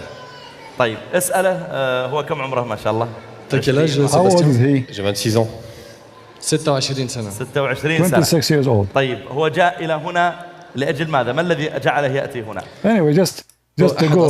Let us go to إيش the part. الأشياء أحسن أشياء له؟ أنا هل يفهم العربية أو الفارسية أو يقدر يفرق؟ Est-ce que tu comprends les langues étrangères telles que l'arabe, le perse ou autre? No, he does not know Arabic. ما يقدر يفرق، يعني لو أتكلم مع عربي أو أردو أو فارسي ما يقدر يفرق. He said if I speak to him in Urdu or Persian or Arabic, he don't know the difference. Maintenant le cheikh parle avec toi en ourdou, en perse ou en arabe, tu peux pas faire la différence. لا يفرق. طيب قل له أنا سأعطيه جملتين أريده أن يحاول يكتشف الفرق بينهما. Là il va prononcer deux phrases et il veut que tu vois. I will give you two sentences and now it's your job to find if there is difference between them. Est-ce qu'il y a, ou plutôt tu lui fais ressentir ce que ces phrases ont fait sur toi. D'accord? Donc tu vas essayer de lui dire quelle est la différence entre ces deux phrases, que tu ne comprends bien sûr absolument pas. طيب. So, yeah, so now he will do the test of the truth, that this is the book by Allah. You will love it when you hear it, even though, look, he doesn't know Arabic, he doesn't know Persian, he doesn't know the different. But now when I recite for him, I will recite two different things. One is a true Quran, and one is a fake Quran. And look what his heart will choose. طيب. اسمع الكلام الأول. Hey, Blight, listen to the Quran. This guy is making Quran, the chapter of the apple. Listen carefully.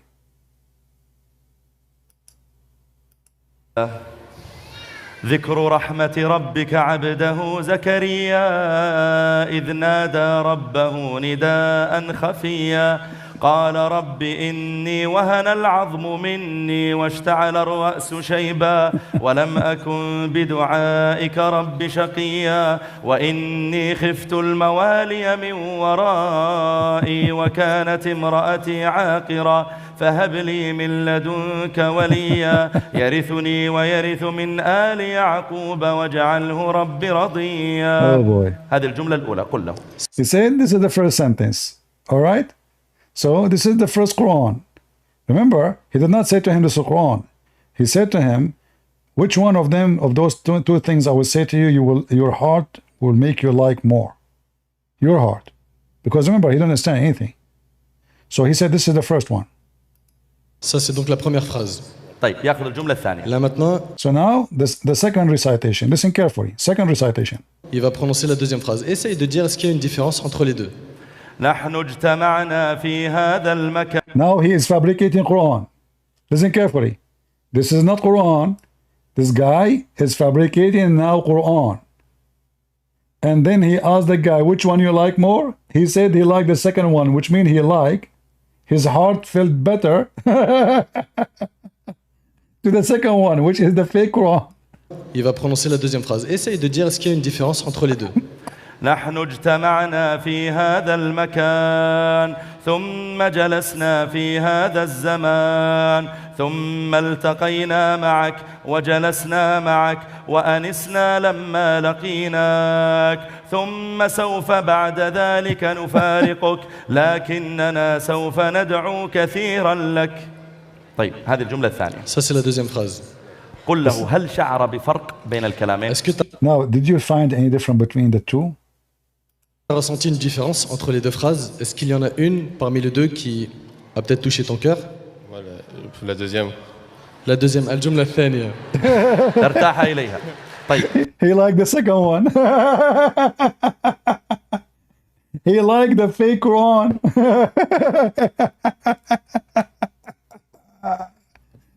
Imagine those Muslims, they brought thousands of people to show them how amazing the Quran. And here you see, by the way, how easy to fabricate in Arabic something sound like the Quran. So now, if I bring a Muslim here to the stage and I play for him this, he will not notice that's not the Quran. He will believe this is Quran. Even Blight, the one who called me, who speak Arabic, he said to me, are you sure this is not both Quran? Correct, guys? Did Blight, the one who called me 15 minutes ago, did he say in the chat in Discord, are you sure this is not both Quran? So even him, he speak Arabic, he thought that both are Quran.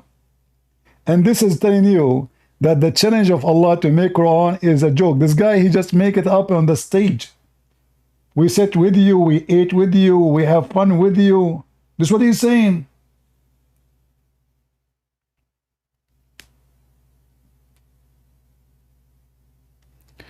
I'm asking because I never even heard the video. No. You said, are you sure? Because I played the video already. So what do you mean I'm asking?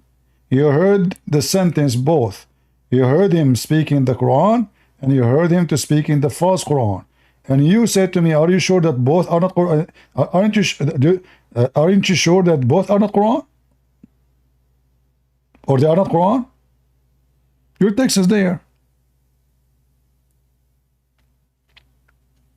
So here you see how embarrassing. And now this guy, he started explaining, you know what, this is always, not always work, not always work. Look like his God, Allah, could not make his Quran work all the time. Sometimes it works, sometimes it does not. And here, by the way, you will notice how the same verses in the Quran, when they bring somebody have a nice voice, you know, a person with nice voice, if you sing anything, even if the song was about shit, people will like it, especially if it's a different language. Is that correct? If somebody have a nice voice, even if even what he is saying is so dirty, just because his voice is nice, and he have the skills to make it like, you know, a melody, people like it and sing it and copy it and remember it. I remember now a commercial which was played when I was a kid. Commercial. Since I was 6 years old. So this commercial is stuck in my head because I was singing it.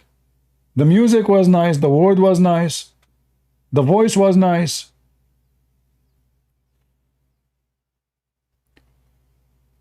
Here you see the stupidity. What about we focus on the meaning of the Quran, and then we will see how stupid this book is. So Shaitan, he throw in the mouths of all the prophet of Allah satanic verses. If we ask Blight,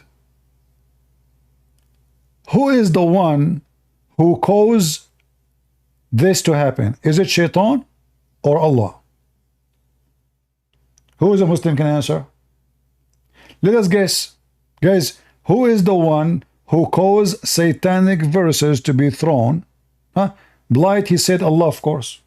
Huh? Guys, look. Blight, he said in Discord, he said Allah, of course. So how stupid this religion is. So why the Quran says Shaitan throw the satanic verses if Allah is the one who throw it? People, do you see what he said? He says Allah, of course, is the one who throw the satanic verses in the Quran. So the conclusion, satanic verses is not satanic. It is from Satan. His name is Allah. Because both are one. As long as you agree that all the verses of Shaitan thrown into the revelation, it's Allah who made it happen, caused it to happen, that means Shaitan, he did nothing. This is satanic verses of Allah. He is the one who throw it. And why Allah want to do that? Who is a Muslim can tell me why Allah, he want to throw satanic verses in his book? What is your reason? Who is a Muhammadan have little intelligence can tell us why your God, as a Blight he agreed, why your God is throwing satanic verses in the Quran?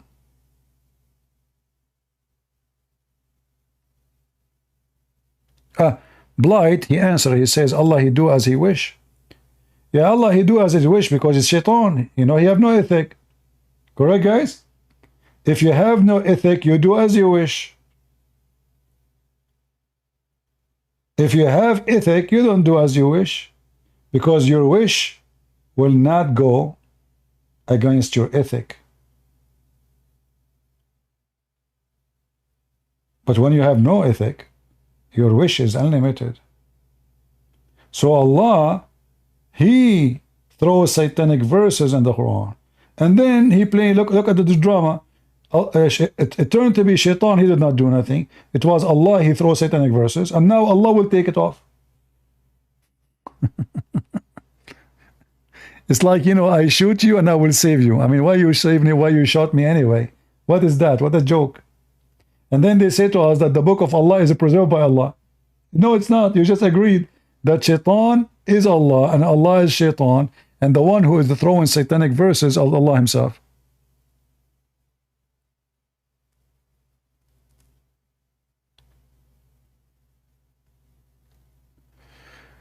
there is no need to prove the Quran, like Muhammad is copying from false gospels. There's no false gospel. Those are false books. Those aren't gospels. However, there's no need for those. But Muhammad himself, in the same page, he got himself busted. Look, the verse here in front of us says Allah will take off the satanic verses, but the verse after it says the satanic verse is still there. And he make what shaitan is thrown as a trial. Well, if Allah abolish it, there's no trial. That means he did not abolish it. That means satanic verse is still there.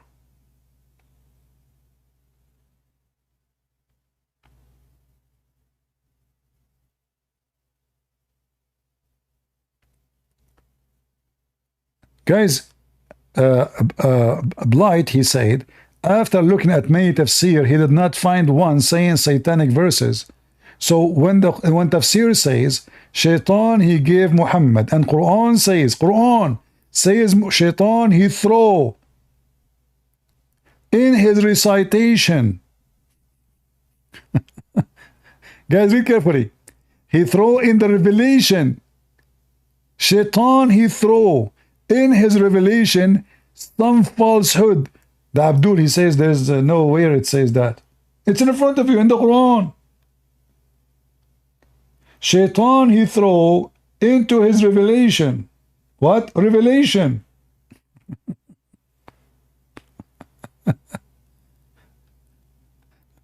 I never met a Muslim, he is not low IQ. And look what he said. And despite not, say, next Allah abolish it. Okay.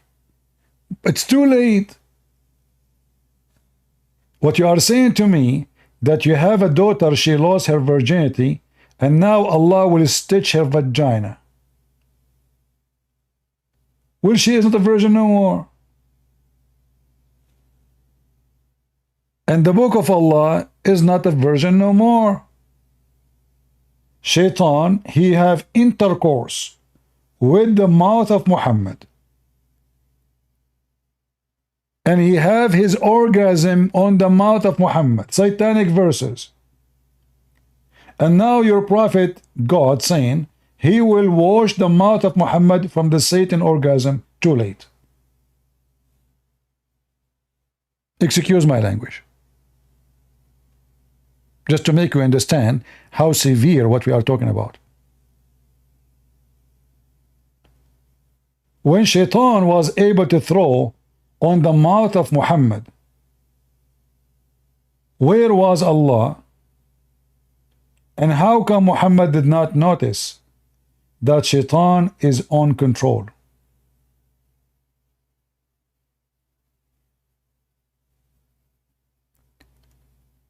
How come Muhammad did not notice that he is worshipping the three daughters of Allah? Right?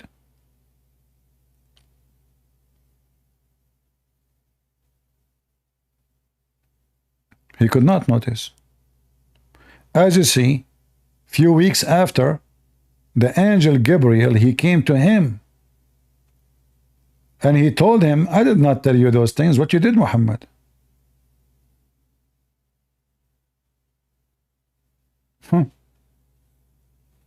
I did not tell you this. So if Jibreel did not come to Muhammad, Muhammad will never notice that this is from Shaitan. Imagine all this time he is worshipping the three daughters of Allah.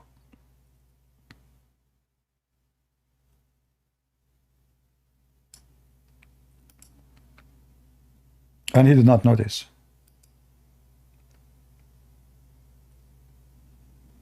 Ibn Abbas, may God be pleased with them both, said in the narration of Atta, a devil called the White One came to him in the form of Gabriel, peace be upon him, and gave him this word, so he recited it. When the polytheists heard that, they were impressed, so Gabriel, peace be upon him, came and looked at him, so he recited it. When he reached that word, Gabriel, peace be upon him, said, I didn't bring you this. The messenger of God, may God bless him and grant him peace, said, he came to me, coming in your image, and put it on my tongue. See? Shaitan, he come in my image. So if Jibreel did not come to Muhammad, until this time, Muhammad, he have no idea. The one who was saying to me that there's historic proof that the Messiah was crucified, there is no need for the historic proof to debunk Muslims. The Quran itself proved that the crucifixion is true. Why? Because the Quran said that Allah, he made someone look like Jesus. So what the Quran confirmed, that a human being, any human being, he will look at the crucifixion, he will see Jesus on the cross. So the stupid Muhammad, by confirming that what people saw on the cross was Jesus, he confirmed the crucifixion, claiming that this is someone Allah made look like. This is a joke. Hey guys, Trump, the one we saw yesterday in the court, that was not a Trump. And as you see, everybody clone everybody in Islam. Here we go. The angel Jibreel was a clone by Shaitan. So there is two Jibreel now. And Jibreel, he cloned the boyfriend of Muhammad. His name is Dahya al-Kalbi. So now we have three Jibreel. The real Jibreel, Jibreel Dahya al-Kalbi, the boyfriend of Muhammad, the handsome boy. And because Jibreel, he come to Muhammad in the look of Dahya al-Kalbi. This is what the hadith says. And now Shaitan, his name is Al-Abyad, he came to Muhammad in the shape of Jibreel. So now we have three fake Jibreel. Everybody clone everybody in Islam. And we have two Isa.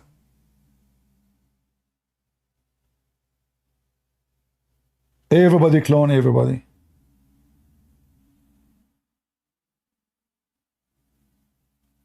And we have two Allah. You remember the hadith where it says Allah, he come to them in an image other than the image which they saw first time? You know the hadith?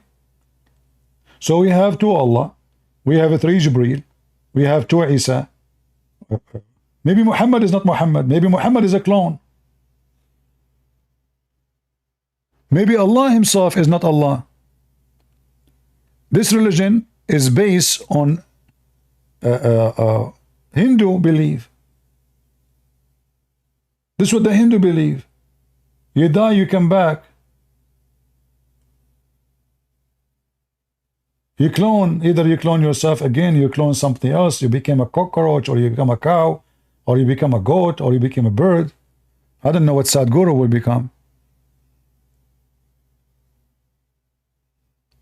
I hope that Sadhguru, after he die, he come back as Happy Guru. I mean, this is a very boring life. He spent his life, his name is Sadhguru, and he want to teach you how to be happy. I mean, his name alone will give you depression. Hey guys, I invite you to Sadhguru so we can learn how to meditate and get happy. What's his name? Sadhguru. His name is Sad. Yeah, and his wife, because she was so happy to know him, she committed suicide according to him. I mean, the guy is so good in making people around him so happy. Yeah, she killed herself by yoga, as he said. Another Muhammad, another scam. I never heard of somebody can kill himself by yoga. Trust me, if that happened, my mom, she would do it every day. Just to get rid of me. But it doesn't work, trust me. She killed herself by yoga? So you play yoga, you would commit suicide? Sound like yoga is very good, huh? How many of you now will start asking your mother-in-law to start practicing yoga? Hey, mother-in-law, do you want to do yoga? I can pay for membership. Really? Where? For free? Yes, for free. Oh, my son-in-law has become so friendly these days. I wonder why. Yeah, I have one condition. You have to learn yoga from Sadhguru. Okay? Do it exactly like his wife. She was doing it. Oh, boy. Do we have any Abdul is willing to join us, and we will change topic. Forget about all those things we said. You gave me one reason to make me believe Islam is from true God. Who can do it? Forget about Shaitan cloning Jibreel. Forget about Shaitan giving satanic verses. Forget about Muhammad bowing down to Shaitan and bowing down to the three doors of Allah. Forget about all of this. Who is the Muhammadan would like to give me any proof of his choice? His choice, not my choice. That the book of Allah is not the book of Satan, is the book coming freely from true God.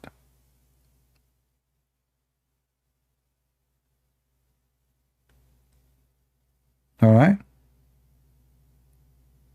Yeah, you know, for me, I believe that those yogas, most of them, they are just a scam. And actually, I see them as a kind of a sexual club. Women are naked in the, like, you cannot do yoga without showing your panties and your breast is coming off. I believe it's just for the hippie people who are stupid. Go blind. Tell me a reason that your prophet he received truly a book from God, true God. Give me a reason. Good reason. So you want a solid reason of the Quran being wahy? You know, the Quran or anything. Give me a reason that Allah is a true God or Muhammad is true prophet, whatever you wish. Well, hold up, let me look through my days. You can search Well, Google. I mean,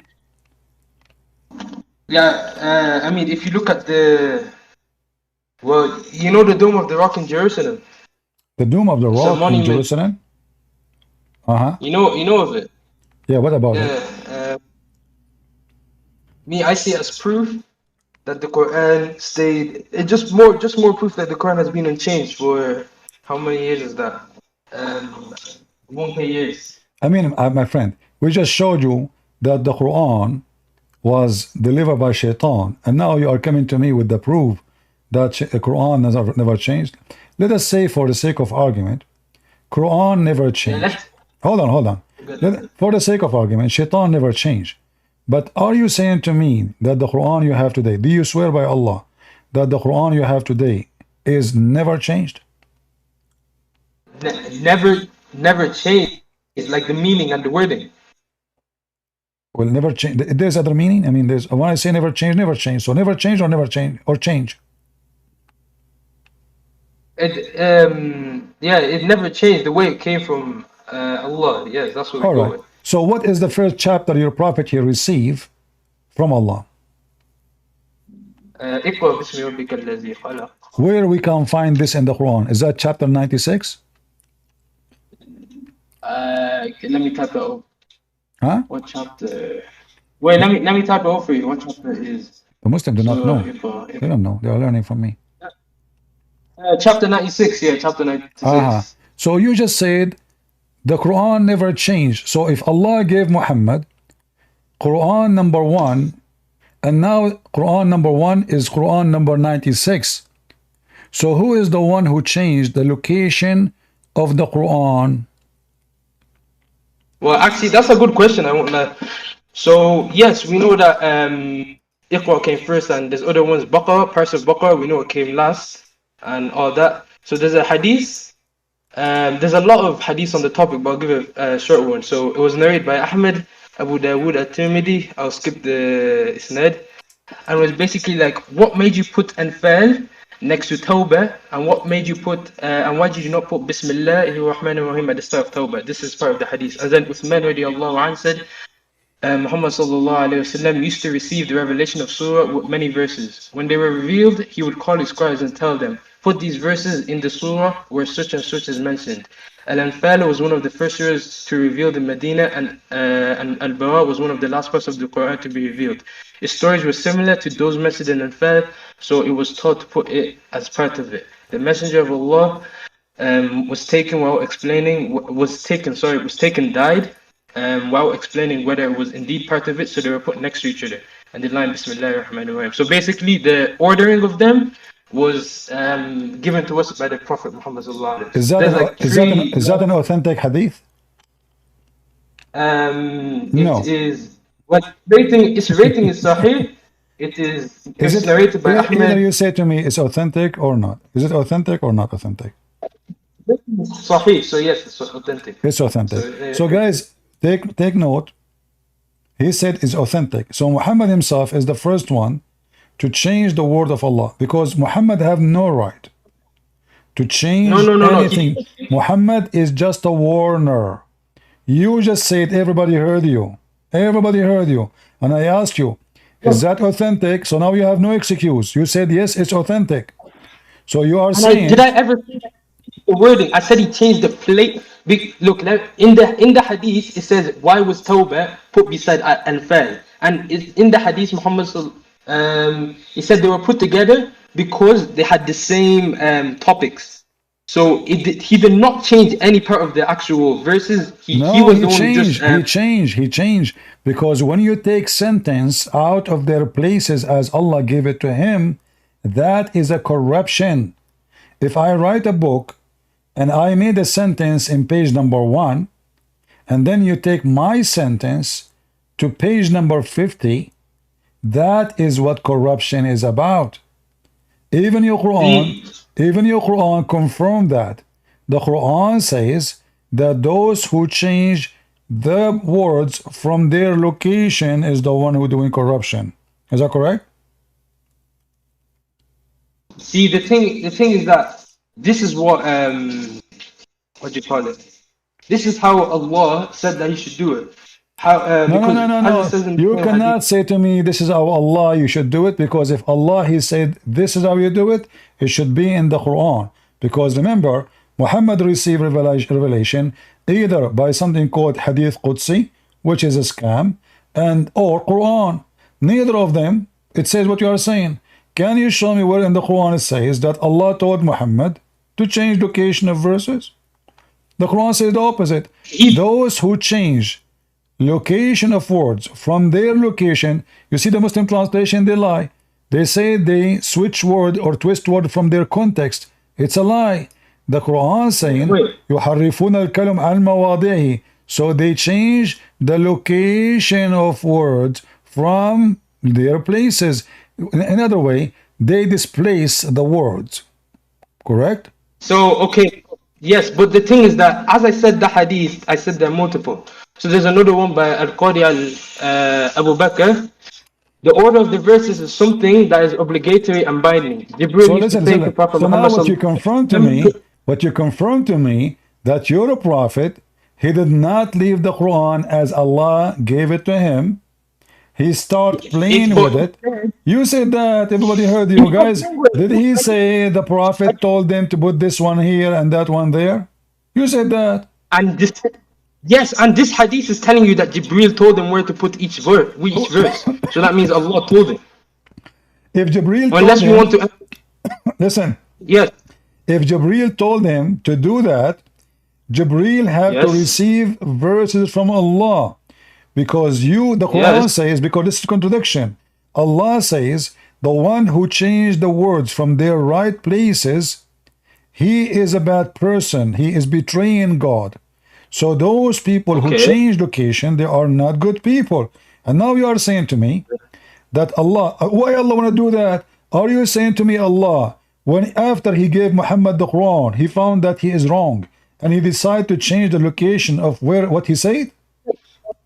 Now that's a slight debate because angels they do not have it's a peak of the debate, but they're generally agreed on not to have free will. So if Jibril told him to do X, then it is usually agreed upon that Allah told him to do X. My friend, what about free will now? In Islam, there is no free will. I'm saying, listen, focus with me. If Jibril told Muhammad to change the location, why even Muhammad he accept? Shouldn't he say, if Allah give it to me this way, why I am changing it? Did Muhammad ask him why I'm changing it?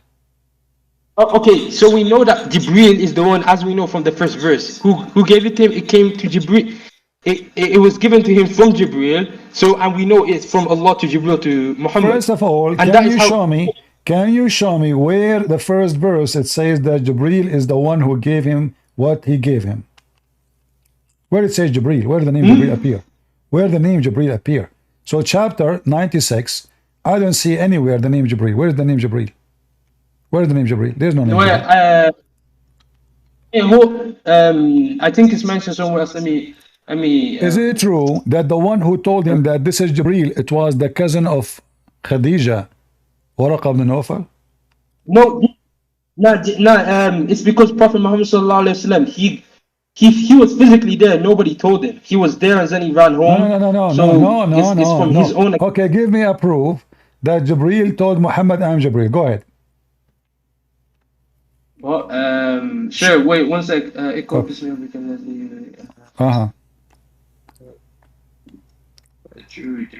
If you find me the proof, I will buy you a ticket, one-way ticket to Afghanistan for vacation in the beach. No need that become though, but no. I challenge you. You will not find such a thing. When Jibreel he came to Muhammad, you said that nobody told Muhammad. Jibreel told him, I'm Jibreel. Show me where it says that. He did not tell him anything. He said to him, just right away read. He did not say his name. He did not even say Assalamu alaikum.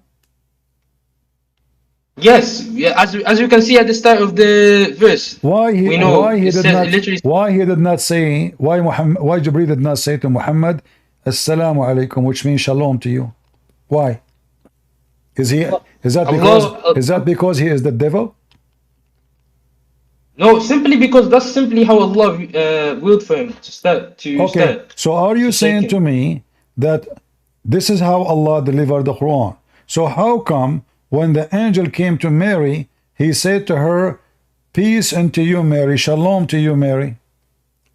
So Gabriel, the one who came to Mary, he cannot be the same Gabriel, the one who came to Muhammad, because Gabriel who came to Mary, the first word he say, the greeting of peace. The one who came to Muhammad, he did not give him peace. He never mentioned the word peace. Muhammad started using the word peace later after he met with the Christian and the Jews, and he learned it from them. Is that correct? I think there's another hadith about the usage of salam. No. Don't tell me hadith. Hold on, just focus with me. You see, the first chapter Allah he gave to Muhammad, did even Allah mention his name? Mention whose name? Allah. Did he mention his name? In the beginning, like, as usual, we see here, in the name of Allah. Why here, there's no... Why did not say in the name of Allah? What do you mean? Iqra bismi rabbika allazi. Like, are you saying in Allah's name? In the top here, the Muslim, they added this because they are corrupt in the Quran. So I'm asking you now, why in the verses, why Jibreel, which is supposed to just say in the word of Allah, he's not saying his own words. Why Allah did not say to Muhammad, read in the name of Allah, the most beneficent, the most merciful? The next ayah is read in the name of Allah. Iqra bismi rabbika allazi khalaq. No, he did not say. He just say your Lord. He didn't say the name. What do you mean? He just said your name? Okay, just to make it simple for you. The word Rahman. When the first time the Muhammadan used it? Or Muhammad? When's the first time that the word Rahman was used? I don't know. As you see, it is not used. Wait, are you trying to say why the word Bismillah was not used in the actual revelation, but they added it? It's not. Is that what you're trying to say? Not only this. This is something later add to the names of your God. Muhammad, he learned about the word Rahman from a guy, his name is Rahmanul Yamama. Rahmanul Yamama, he sent him a letter saying in the name of Rahman, Rahmanul Yamama. Muhammad, he wrote a letter back. He said, hold on. He says in the name of Allah Ar-Rahman. The Arab, they said to Muhammad, Muhammad have a new God? Now he in the Quran. Hold on. In the Quran itself, refers to himself as I'm asking you, if Allah, his name is Ar-Rahman, why Allah did not mention his name to Muhammad until the guy Rahmanul Yamama show up? Well, I don't get how you can confirm this, because Allah subhanahu wa ta'ala, he says he's Ar-Rahman Ar-Rahim multiple times in the Quran, in Medina, in Mecca surahs. My friend, I will take you to your level. Obviously, all of you Muslims, including the Sheikh, they do not know what they are talking about. In chapter 17, verse 110, they ask Muhammad, Why you are invoking Ar-Rahman? Why? You can read the tafsir. Because they never heard him saying Ar-Rahman before. Wait. It's a new name. He used to say Allah. He used to say Allah. Wait, hold up. Suddenly Muhammad, Wait, he is using the word Rahman. Wait, hold up. What verse number? What verse number? Chapter 17, verse 110. Okay, word. Yeah, with you. Yeah, continue. All right. So they said, oh, look now, Muhammad, he have two gods, Allah and Rahman, which mean Muhammad never ever used the word Rahman until he learned it from this guy. And suddenly he stuck with it. And this is why I'm saying to you, why when Allah, he sent Jibreel to Muhammad first time, he did not say in the name of Allah, the Rahman, Ar-Rahim. The reason is very simple. That name does not exist. Muhammad did not learn it yet. He was just using Allah. He learned from Rahman al-Yamama, Rahman, Rahim. So he add them now in his book. And this is why the Arab, they were wondering, the kuffar, they were saying, look, Muhammad, he used to call one God, now he's calling two, Allah and Rahman. So Muhammad now, he wanna answer them, look, hold on. Your prophet, he gave a very funny, silly answer. He said, all good names belong to Allah. I'm going to call Allah Monica. Wait, hold up. When did the Arabs say this? In the previous verse? No, read the interpretation for it. The tafsir of the ayah. Yeah. Can I call Allah Hunter Biden? It's a good name. Wait, it's not. Can I call him Trump? Can I call Allah Trump? It says Ism al-Husna, yani. It's not saying simply good names. First, and read Arabic, good man. What Ismul Husna? Al-Asma'ul Husna. So all good names belong to Allah. So now Muhammad could not explain to them where this name is coming from. Shouldn't he say, this is a name Allah told me from before? No. Now he is claiming that all good names belong to Allah. Shushu, Tutu, Mumu, Susu, Fufu, Joe Biden, Obama, Christian Prince. I mean, everybody, gold names. You can call Allah whatever you want. A fan, Tesla. Hey, God Tesla, peace upon him. So what? So he cannot explain where and suddenly how this name suddenly appear. And now listen carefully. Chapter 17 in the Quran. What is the real number for this chapter? I don't know. Can you find me? According to Revelation. Huh? Because the order that was put, Jibreel told Muhammad this specific order. It's in the hadith. No problem. So can you tell me this chapter is where can be found? I mean, you can know whether the surah is Madani or not to judge where it's being revealed.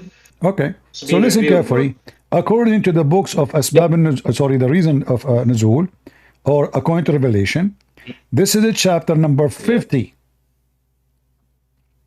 Okay. 50. Yes, Meccan surah. Which means Muhammad, he was claiming to be a prophet of Allah, and he already received 50 chapter. Yet he never mentioned the name Rahman before. Ever. So what happened? Allah was playing hide and seek. He did not tell him that his name is Ar-Rahman, or Muhammad, he liked the name, he just added, and this is what happened. Look, it says it clearly, he added the name. All good names belong to Allah. This is not Allah name. This is not Allah name. This is not Allah name. This is not Allah name. Read it. Whatever name you invoke to him, whatever name, Allah, they ask him, why you are calling him Rahman? You have a new God now? He says, I call him Allah or I call him Ar-Rahman. It doesn't matter, for all names belong to Allah. All good names. So obviously, Muhammad, he just copied the name from the guy. 50 chapter he received, he never mentioned the word Rahman.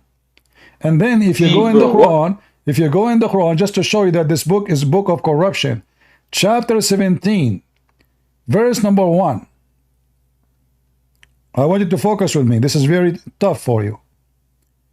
Do you see here it says, in the name of Allah, the most beneficent, merciful? There's no Rahman. Even in the same chapter. That's not. Hold on. That's not part of. Hold on. So now, chapter number 50, and yet Ar-Rahman is mentioned in verse 110, is not even in the beginning. So now, if this is something very important for Allah, this is why later we find in the name of Allah, the most merciful, everywhere, Ar-Rahman Ar-Rahim. But then we will find that they are adding it. Look, guys, do you see? It's not verse number 1. It's a fabrication. If Allah did not say in the name of Allah, why the Muslim put in there Bismillah ar-Rahman ar-Rahim? The Quran does not have it. They added. Because hold on. And now let us go. Let us go to verse number 1. Let us go to verse number 1. Verse number 1. Hold on. Verse nobody said verse. Okay. Verse number 1 in the Quran is what verse in Islam? Verse number 1. Yes, that one is what do you call it? There's a difference of opinion among scholars as to whether to cut the one for Bismillah. But for every other surah, it's agreed upon. You just say Bismillah because you're saying the same way you say Bismillah before you eat. But what I want to talk about is I'm asking you, according to Revelation, chapter of Al-Fatiha is what chapter? The first chapter.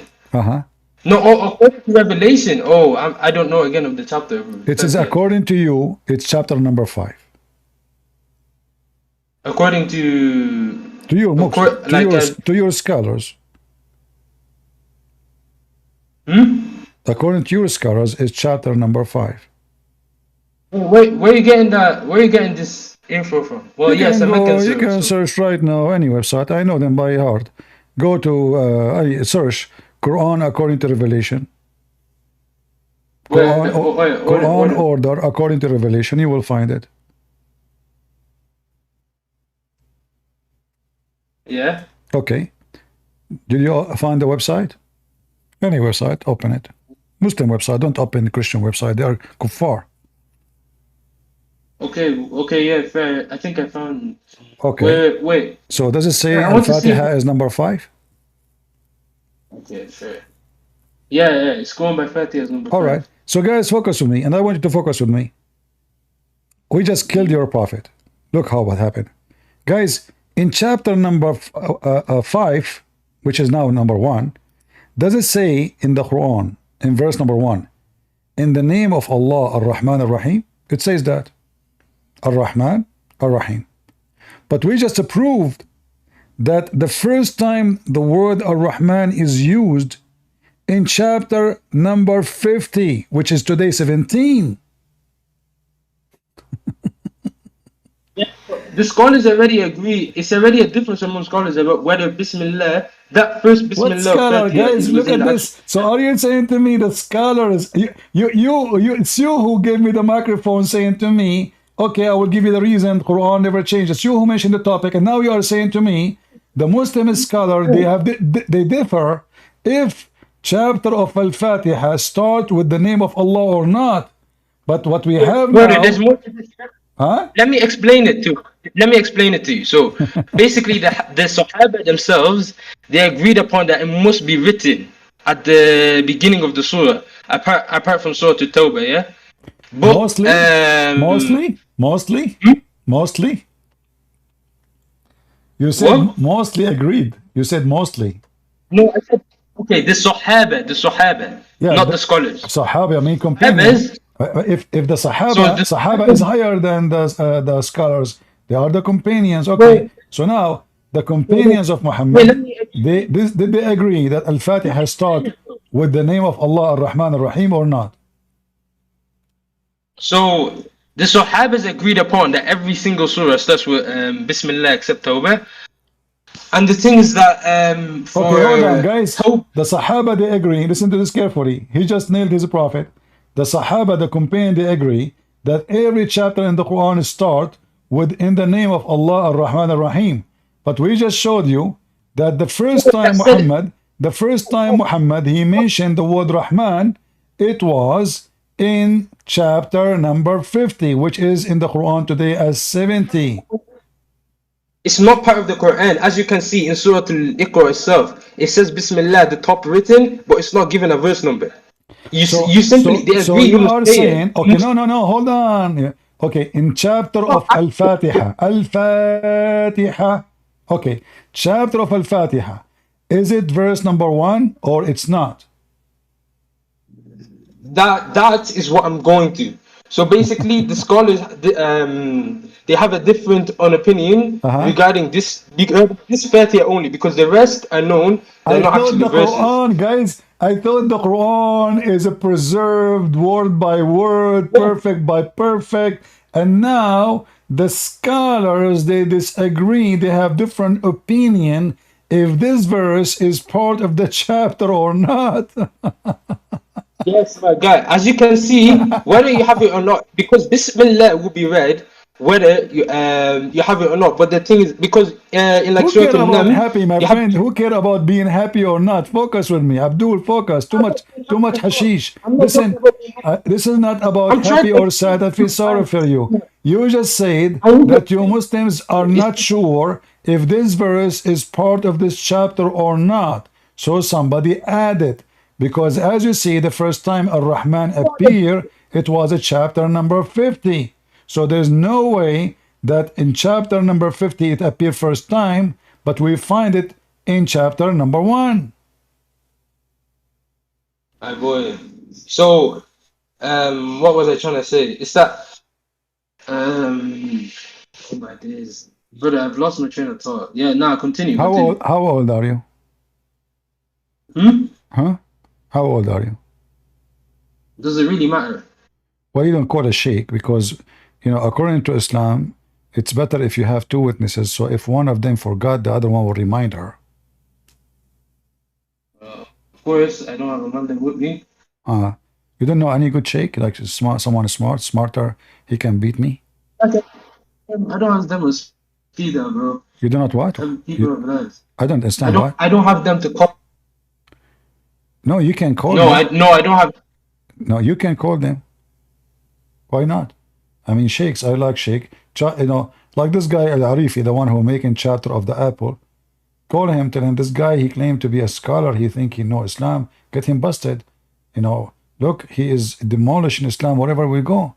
So Ar-Rahman, obviously, is something being added to the Quran long after. And look, as long in chapter Ar-Rahman, chapter 17, which is 50 in the original Quran, and the first time Rahman appear, then here you see in that same Al-Fatiha, the word Rahman appear again in verse number 3.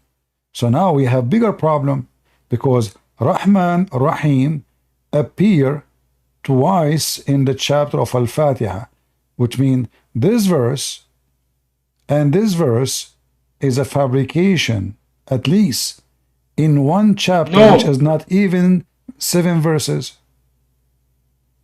Bro, it's agreed upon that it's before every surah except Tawbah. So if it's agreed upon, okay, thank you guys. He said it's agreed upon that every chapter in the Quran except At-Tawbah, it says in the name of Allah Ar-Rahman Ar-Rahim. You just killed Muhammad again. Look what happened.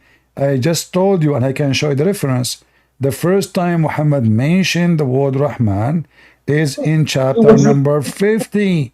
So how every chapter start with Bismillahir Rahmanir Rahim if Muhammad gave already 50 chapter, yet he never mentioned the word Rahman? Yes, I'm not saying that Bismillah was revealed before. What I said is that the Sahabas agree that Bismillah should be said. It should be written. Guys, see, the Quran is not, guys, did you hear? Now we understand what he is saying. Should be said. Should be said. Yeah. So Allah did not add this in the Quran. Muslim, they add it because we should say it. It was the Sahabas who said it first, and there's of course about it. Okay, And there was I want you to recite for me the 10-time breastfeeding for adult verses. I want you to recite for me the 10-time breastfeeding for adult verses. Wait, let's stay on the topic about Bismillah being. Yeah, it's the same because when I do breastfeeding for adult, I like to say in the name of Allah to bless me with those breasts. So I mean, to start We with, prove already there. We prove it. I'm not going to repeat it 100 times, but we want to continue with the preserved Quran because Muslims, when they say preserved Quran, is a joke. By the way, I like the idea of preserved Quran because that will mean preserve stupidity, and then the Muslim, they cannot say, oh, this is somebody added. So by saying preserve, they cannot claim that somebody put stupid things in the Quran. So they are more in trouble. This is why me myself, I don't care really for Quran preserved or not. I like it to be preserved so I can love more, and Muslims have no excuse to escape. Like a Muslim, if he say the Quran is not preserved, then when I showed him the sun set in muddy boiling water, he can say, oh, this is not Allah said it, it is somebody added there. But now because they say the Quran is preserved, that they did not give them any chance anymore to escape the immunity that Allah do not even know where the sun set. And look what happened here. The verse of a stoning of a breastfeeding for an adult, which is something I really love. Thank you, Muhammad. Thank you, Allah. I wish we have this in our belief, man. 10-time breastfeeding for adult. What about 12? I think that would be nicer, 12. 15. And then the paper was with me under my pillow. When the messenger of Allah died, we were preoccupied with his death. And then a tame sheep came and ate it. All right. The goat ate the Quran specifically. I mean, it's agreed upon that the goat ate part is da'if. That part. But the part about it's da'if? actual breastfeeding. This is da'if? This is da'if? Yes. So why here it says Hassan? Huh? Yeah, brother, you know Hassan. Hassan itself is not strong grade. A second ago you said da'if. Hassan mean good. Brother, there's multiple opinions on the hadith from different. Hassan is good. One of the names of your prophet's grandsons is Hassan. Is that correct? Yes, but some people say this hadith is sahih. So Hassan is good or bad? Okay, what I'm trying to say is that there's multiple opinions. Why you don't answer? Hassan is good or bad? The majority of opinion on this hadith is that it's da'if. Hassan, don't tell me majority, you're lying. This is Sunan Ibn Majah, and this is an authentic book. This is Sahih Sunan Ibn Majah. The Muslim Sunni, they have 6 Sunni Sahih authentic. This is one of them. 6 writers. And this is one of them. And now I'm asking you, the word Hassan, does it mean good or bad?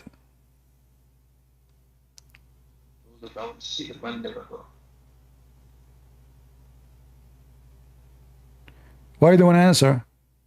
Is the word Hassan good or bad? The word Hassan, does it mean good or mean bad?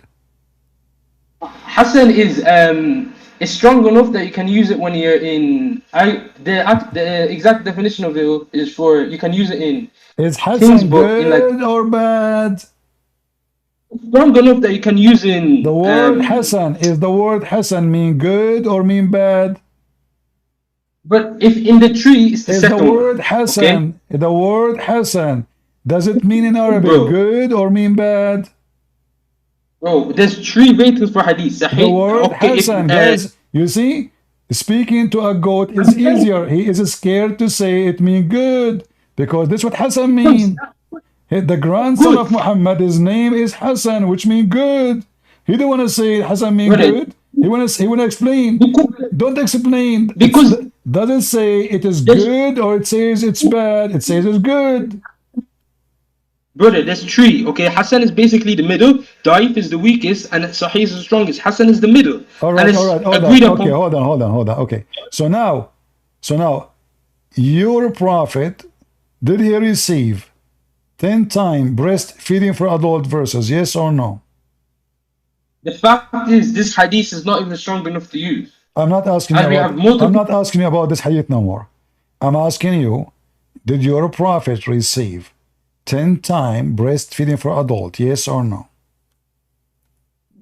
What proof is there? Is this not the only proof, supposed proof that he did? This is not Is my there question. I'm another? asking you.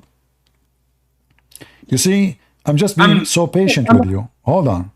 Don't play with me. Yeah, So now I'm I'm not asking as you. well. I'm I'm trying. asking you.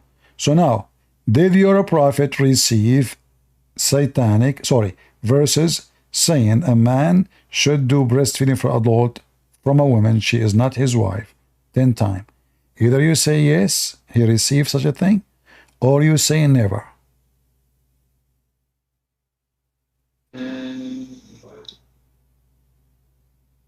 What's that? I'm looking at different thingies. Uh-huh.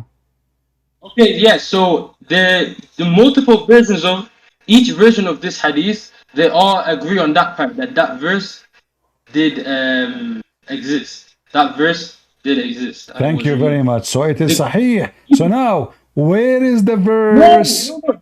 So hold Part, on. the You Ibn. said this is true. Allah He sent 10 time command, 10 time Muslim women they have to give their boobs to stranger to suckle them. And you agreed. Where we can find That's not what the we can Arabic find the verse? Where we That can is not what the Arabic. In the same hadith, it says it was abrogated. That لا ننسخ من آية أو ننسيها نأتي بخير منها أو مثلها. Okay, In the same, you just gave another screwdriver to your God. Now, guys, did he say How? it says is abrogated by 5? Show me the verse of abrogated by 5. So now we have two missing. The one with 10 and the one with 5. You see, you are digging under your feet. So can you show me the verses which is abrogating the other verse? It was 10 times and now it is 5 times. All right. Can you show me the verses? It's not saying that's abrogated 5. It's saying other hadiths establish the number for fosterers to be 5. It's you who said it's you who said the word abrogated, not me. Yes, and All right. and that's what. But I want you to. All right. The other verse. So hold on. Who is the one who command you to abrogate the verses and take it off from the Quran? Can you show me reference that your prophet said, don't write those verses in the Quran because they are shameful? Wait, what? What? No, it's simply what do you call it? What are you saying again? What are you saying again? Muslim, he cannot focus. Abdul, look at my finger here. Focus. So now, your God, he sent verse of 10 time breastfeeding for adult. You said Allah abrogated by 5, which is very silly to believe, because why Allah will make it 5? It was 10. Like Allah, he found himself mistaken with the number.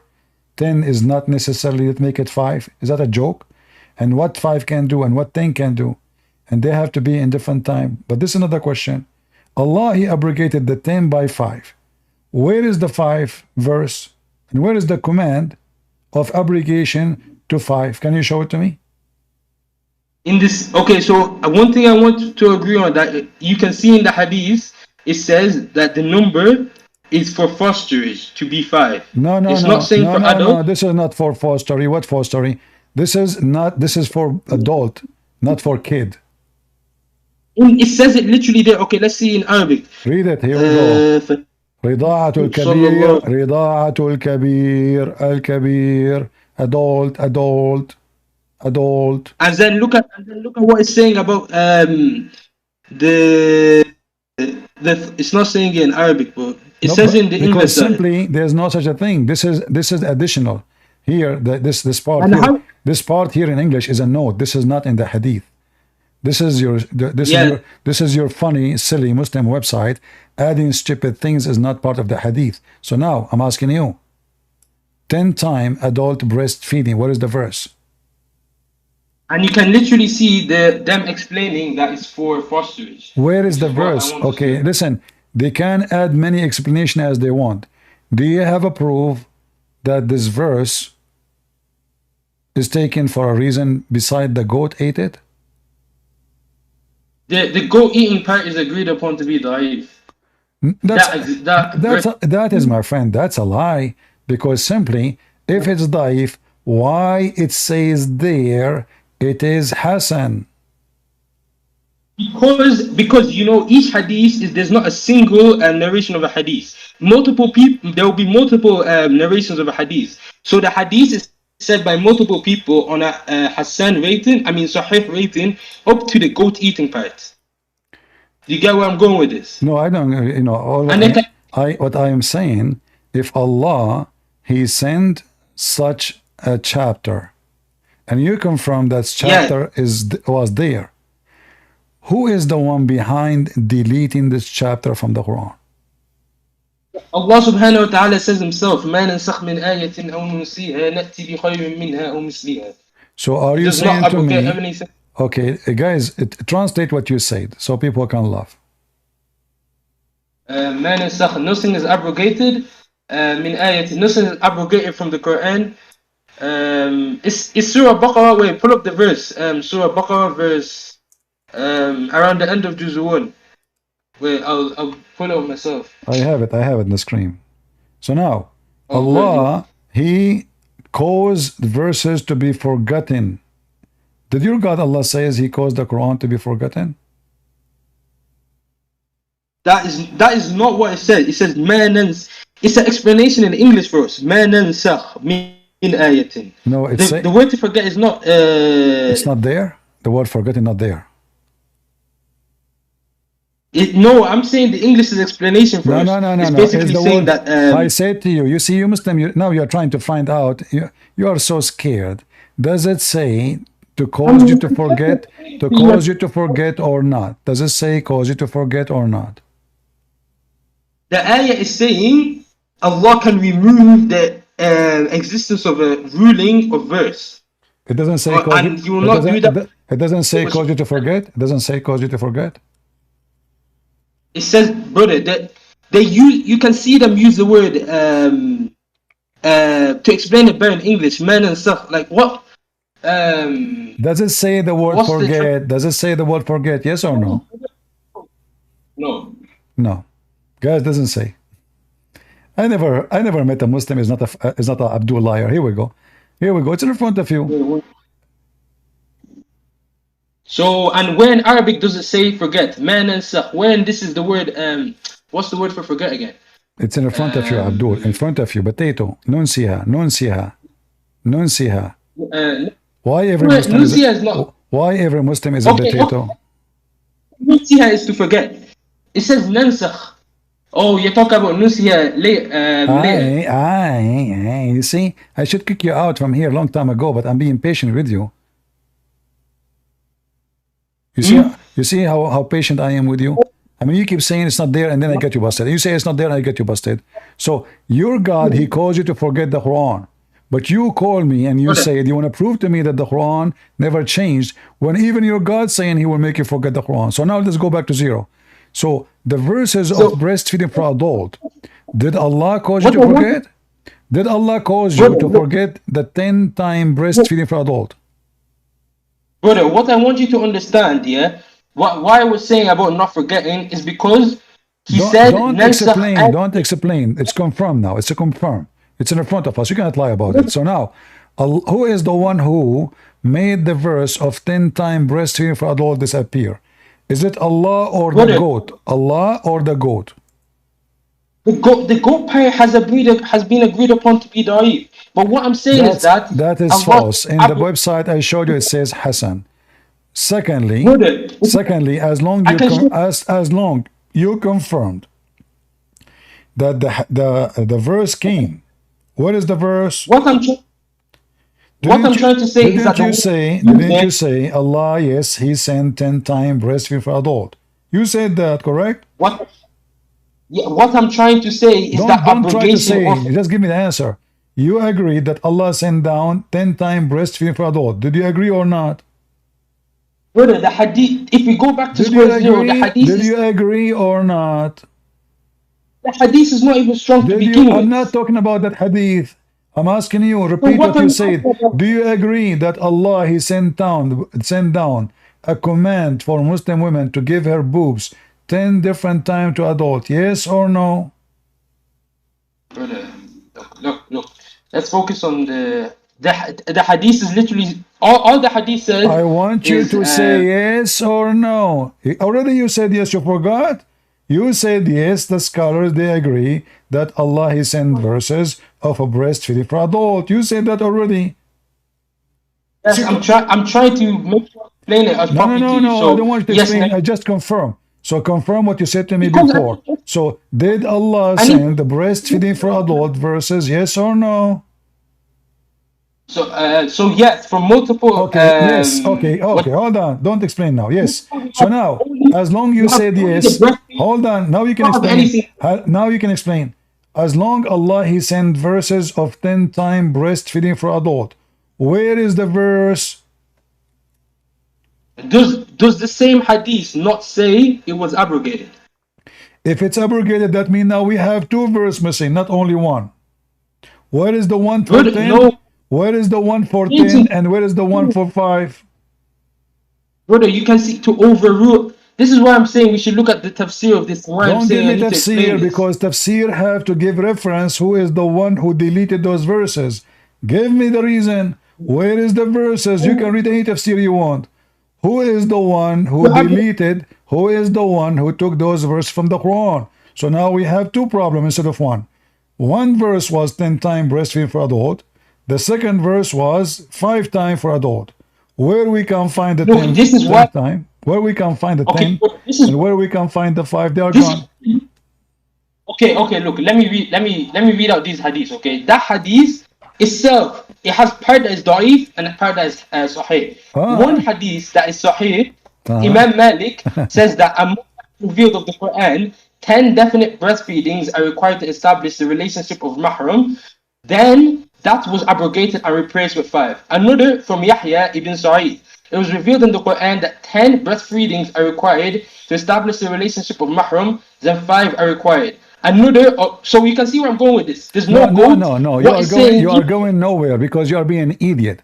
Because simply you are mixing between breastfeeding for a child and breastfeeding for adult. Breastfeeding for adult does not make a man a breast. Okay, let us make it simple. Is a breastfeeding for adult make the man forbidden for the women?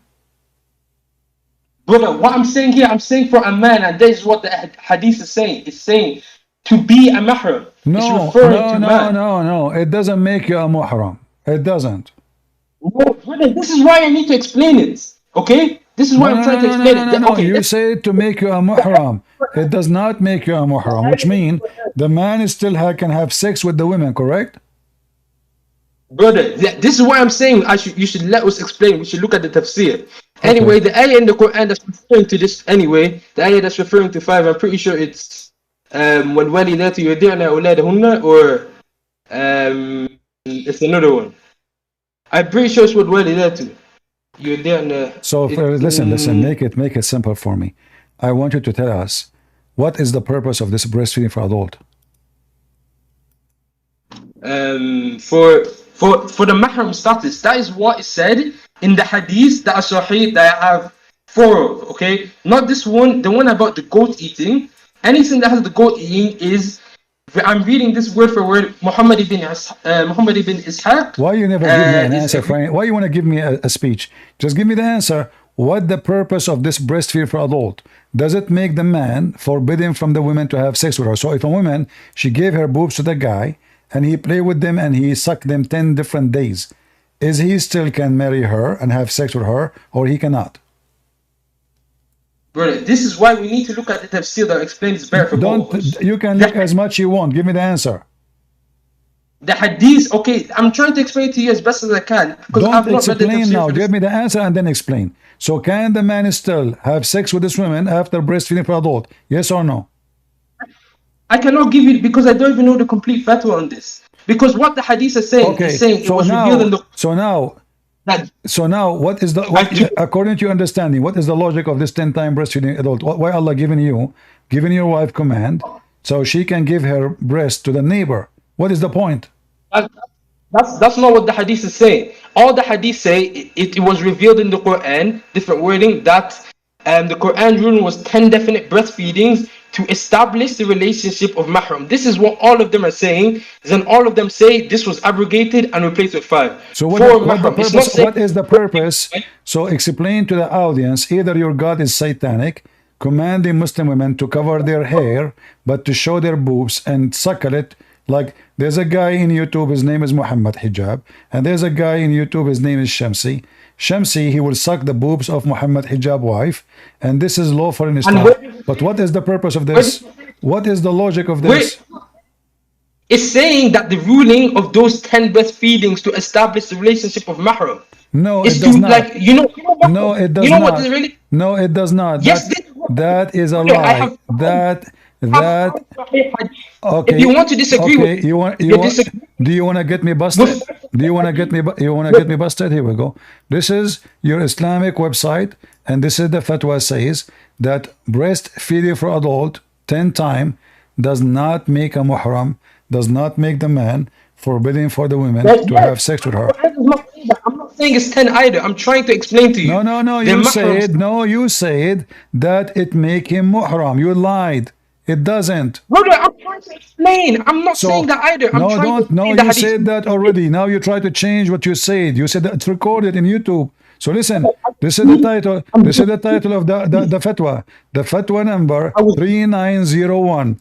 The breastfeeding for adult does not make it forbidden for the man to have sex with her. So now, as long as we confirm that does not make the man forbidden for the women. So what's the purpose of it? Brother, I'm trying to what is the purpose? What is the purpose of it if it's still the man can have sex with the women?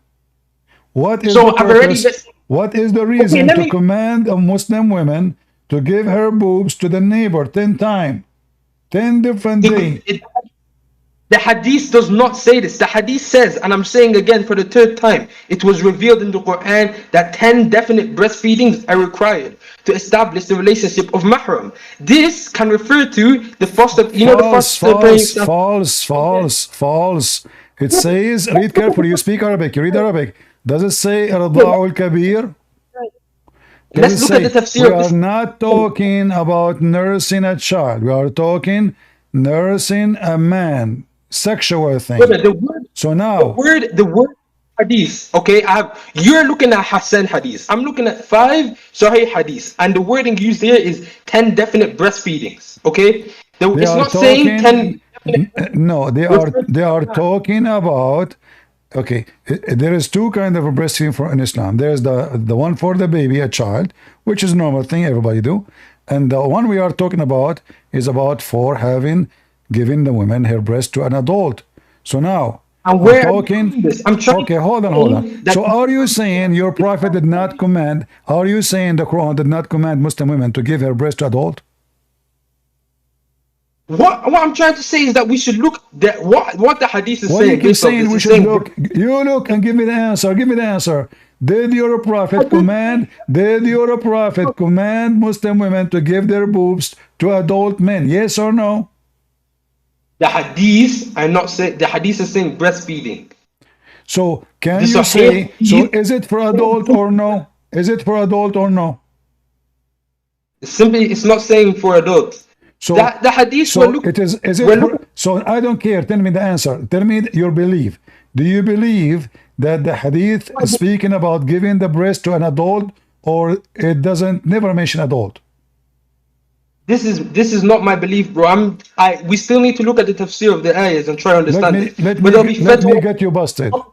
Let me get you busted. Do you see the chapter name? The chapter of a breastfeeding for adult. Do you see it? Where? Yes. So how you say this is not what it is if the whole chapter is about breastfeeding for adult? And not only that, your prophet, he commanded the Muslim women, you are a liar, man. You have no shame. Your prophet, he commanded the women, okay. Did your prophet command a Muslim woman to give her breast to a stranger? And she said he is a grown man. The prophet, he said, I know he's a grown man. So have you switched hadith? Huh? You've totally switched hadith now. You switched to a different hadith. Are you saying to me that Muhammad is a Moody, the guy in India, when he say commanding Muslim women to give their breast, he have no base. He is lying. He is making fabricating. So either breastfeeding for adult. So what I'm using, I'm not switching hadith. I showed you the first one. Aisha, she said that. It says Hassan. And now I'm showing you your prophet is speaking to a growing woman and a growing man. He commanded her. He commanded her to do breastfeeding for the guy. She said, how I'm going to do that to him when he is a growing man? Your prophet, he said, I know he's a growing man. So my guy, so can we agree on one thing, okay? The hadith with the what do you call it? The hadith with the eating and the hadith with the goat eating the thing, the hadith with it referencing a man, that one, it has parts that are da'if, parts of it Hassan, that one is all over the place. Looking at the hadith. So you Muslim, one place you say is da'if, one place you say is Hassan. This is how corrupt Islam. But this is not our topic. My topic now, listen carefully. People are dying laughing at your garbage cult. Why your prophet command the women to give her boobs to a stranger? But my guy, have we looked at the, what do you call it, the final fatwa on the breastfeeding thing, bro? Yeah, it says it make no difference. It make no difference. It does. No, it does not. It will, because no, it does not. Here we go. Read it. Don't lie. Read it. Read it. Here we go in front of you. This is the question for the fatwa. Does it make it forbidden for the man if he do breastfeeding from adult? The answer, no. No. And this is according to all Islamic Sunni sect. فمذهب الجمهور والأئمة الأربعة وغيرهم أن رضاع الكبير لا يحرم. You see it? Apologize for lying. Apologize right now. The doctrine of the majority, the four imams and others, is that breastfeeding. Apologize for lying. Did I show the proof? Did I show the proof of what I am saying, or you are the liar? Okay, brother, what you're showing right now is showing that this hadith that you showed, the first one, that one is just agreeing that it's da'if. Now what we have to look at now, they are saying that this act will not make the man forbidden. They are not even talking about the goat hadith. Don't fabricate. Don't fabricate. I'm not fabricating. Okay. Because the hadith, no, for stupid idiot. We are not talking about the goat no more. We are talking about, you said if a man suckle the women boobs 10 different times, he will become forbidden. Now I'm showing you that this is not true. I said breastfeeding every single time. I said it revealed in the Quran 10 different times that 10 definite breastfeedings. I said breastfeeding. No, I never said it says for adult. It says for adult. The hadith, okay, the one you're looking at is a bundle because a part of it da'if. Listen. Why you cannot be honest for a second? Does it say in front of you that the imams, they said breastfeeding for adult does not make the man forbidden? Does it say that or not? So, like, is that disagreeing with these hadiths I'm reading? If the man breastfeeds from a woman, I'm losing my voice with you. Does your imam says, because I said to you, what is the purpose of this 10 times? You said the man will become muhram, which means forbidden for him to sleep with her, which is a lie. It does not. It does not stop. Get out of here, you coward liar. You have no dignity. I'm not going to speak to you anymore. What a trashy person. I'm showing a reference in the front of your eyes. We show him the hadith, breastfeeding for adult, eaten by the goat. He say it's da'if. The website said it's Hassan, which means good. He say that breastfeeding for adult make the man forbidden for the women. We show him the fatwa. Here we go. The fatwa in the front of your eyes. Let me translate the whole page. The whole page.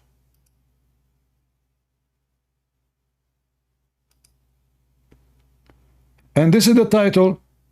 Breastfeeding for adult will not make it forbidden, which means the man still can have sexual intercourse with the women.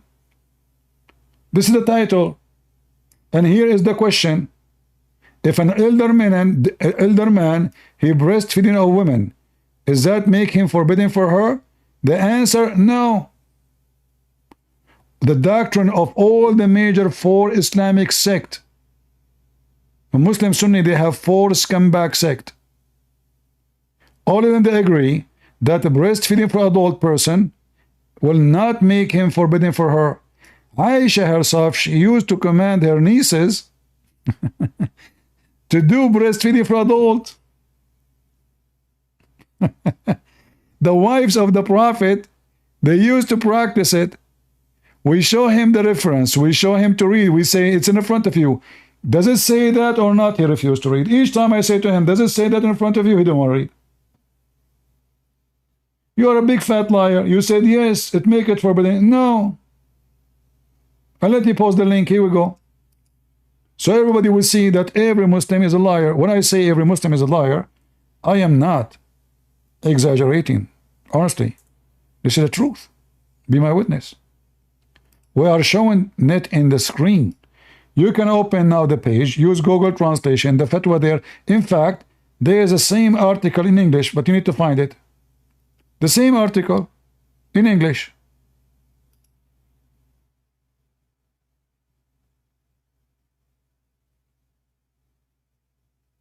No dignity, no honesty.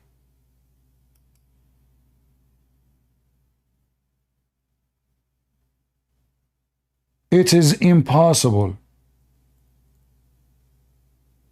to find a Muslim, he is not a liar. I mean, imagine we are showing a reference in front of them in all languages. Still they deny it.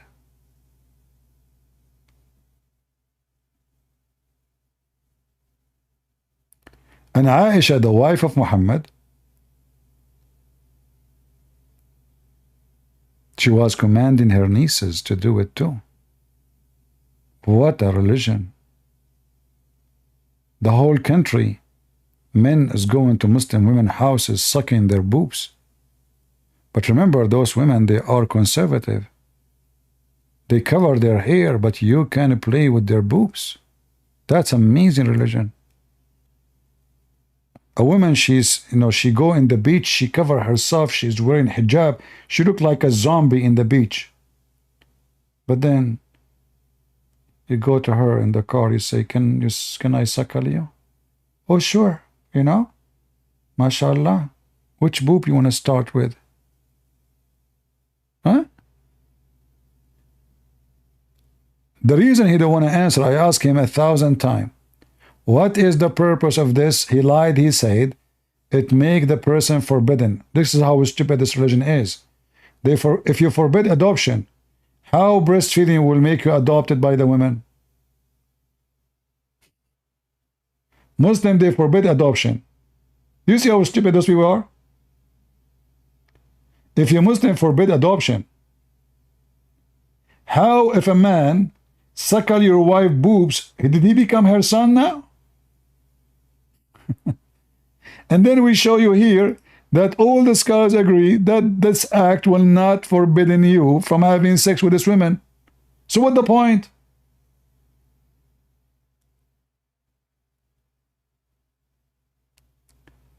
This is how stupid garbage this cult is. And look, after all the time I gave him repeating my question, he says I kick him out. I am muting him. Do you see the coward?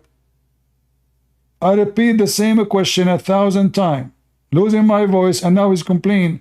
Kick, mute, speak over. Until now you did not answer. You lied, you said that this will make it forbidden.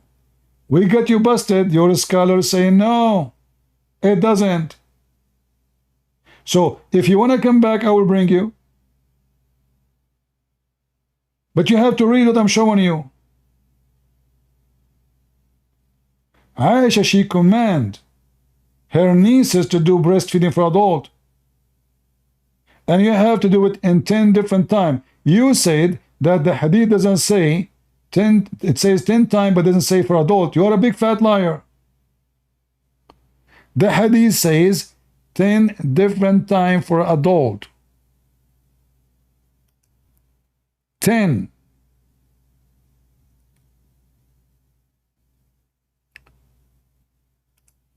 It is impossible to find a Muslim is a Muslim. They are not Muslims. They are Muhammadan.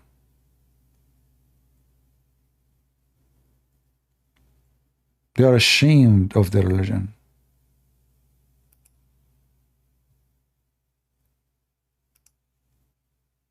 They deny what is in the Quran.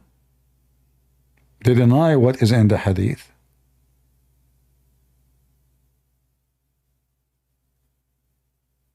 And it's clear.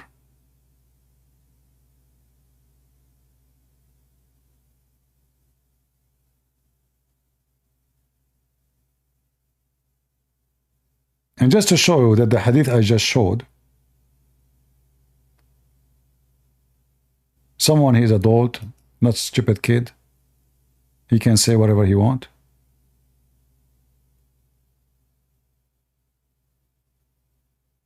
Anyone?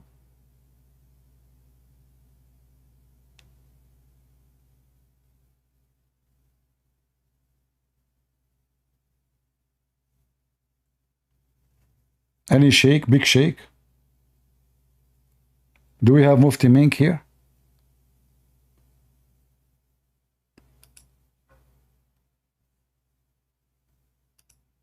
Okay, let's see. Maybe you have someone else.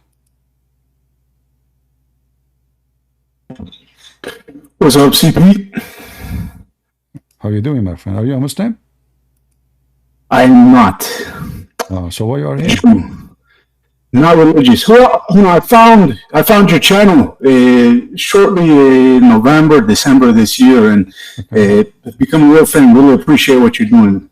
Very much respect. Well, you're welcome, my friend. You like our channel?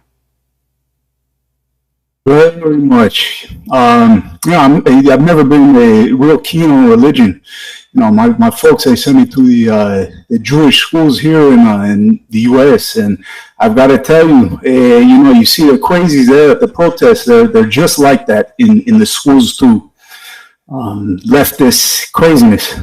It really put me off of anything religious for much of my life. Yeah, well, it's normal. I mean, those kids in USA, most of them, they grow in liberal school, and liberal school are they teach them how to be a revolutionary in a stupid way. So I'm not surprised if your teacher is a stupid. So what is the student will be? Clearly. Yeah. This is why, I mean, the easiest proof that they are a bunch of stupid. A homosexual is defending Hamas, which kill homosexual. This is how stupid they are. If those people, they go to Gaza, they will rape them literally and they will kill them. But not before raping them, by the way. I assure you, because all of Hamas is homosexual too. But those stupid people, if they go there, those women wearing short bikini in the street, free Palestine, free Palestine. If she go to Gaza, she will lose her vagina in 2 seconds. In 2 seconds. That was one of the really craziest things that I've learned from you in the past few months is just how perverted the Koran is. Yeah, well, what you can do. Stupidity is amazing. Hey, we have Muslim here, Blight. Hey, Blight, is homosexuality is forbidden in Islam? Homosexuality, there are a few hadiths on it, so yes, agreed upon that is. So what is the punishment for homosexual in Islam? Wallahi, that one I haven't been able to find a proper, because there's one hadith, I'm pretty sure you might know it, about the supposed burning. Yeah. But really? I've seen some scholars simply say that because you know, I've seen some scholars say different things, wallahi, so I'm not sure. So like those people who they are defending Palestine, if we send them to Gaza, you Muslim, you will burn them? Nah, not necessarily, because Allah subhanahu wa ta'ala says in Surah Luqman, you treat even the non-Muslims, you treat them as kindly as you treat your brothers. You just said to me you burn them. You just said to me a second ago you burn them. No, I said it's not an agree. Okay, this one thing I can agree on, yeah. Zina, the punishment for zina is that you burn them, yeah. But the punishment for fornication, you burn them? No, not burning, stoning, no.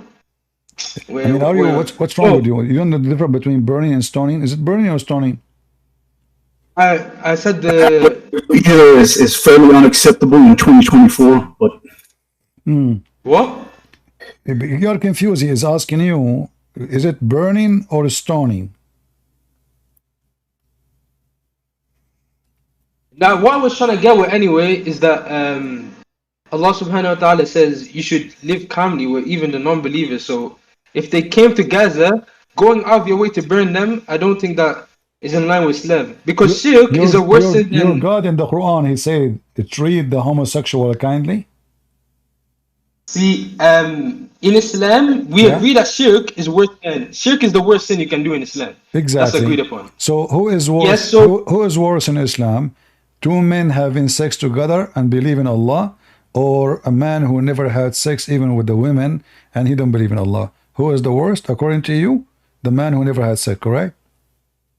Of course, yeah. So, and in Islam says you treat the guy who doesn't doesn't believe in Allah, right? So there is no punishment in Islam in the Quran for somebody is a homosexual. Is that true?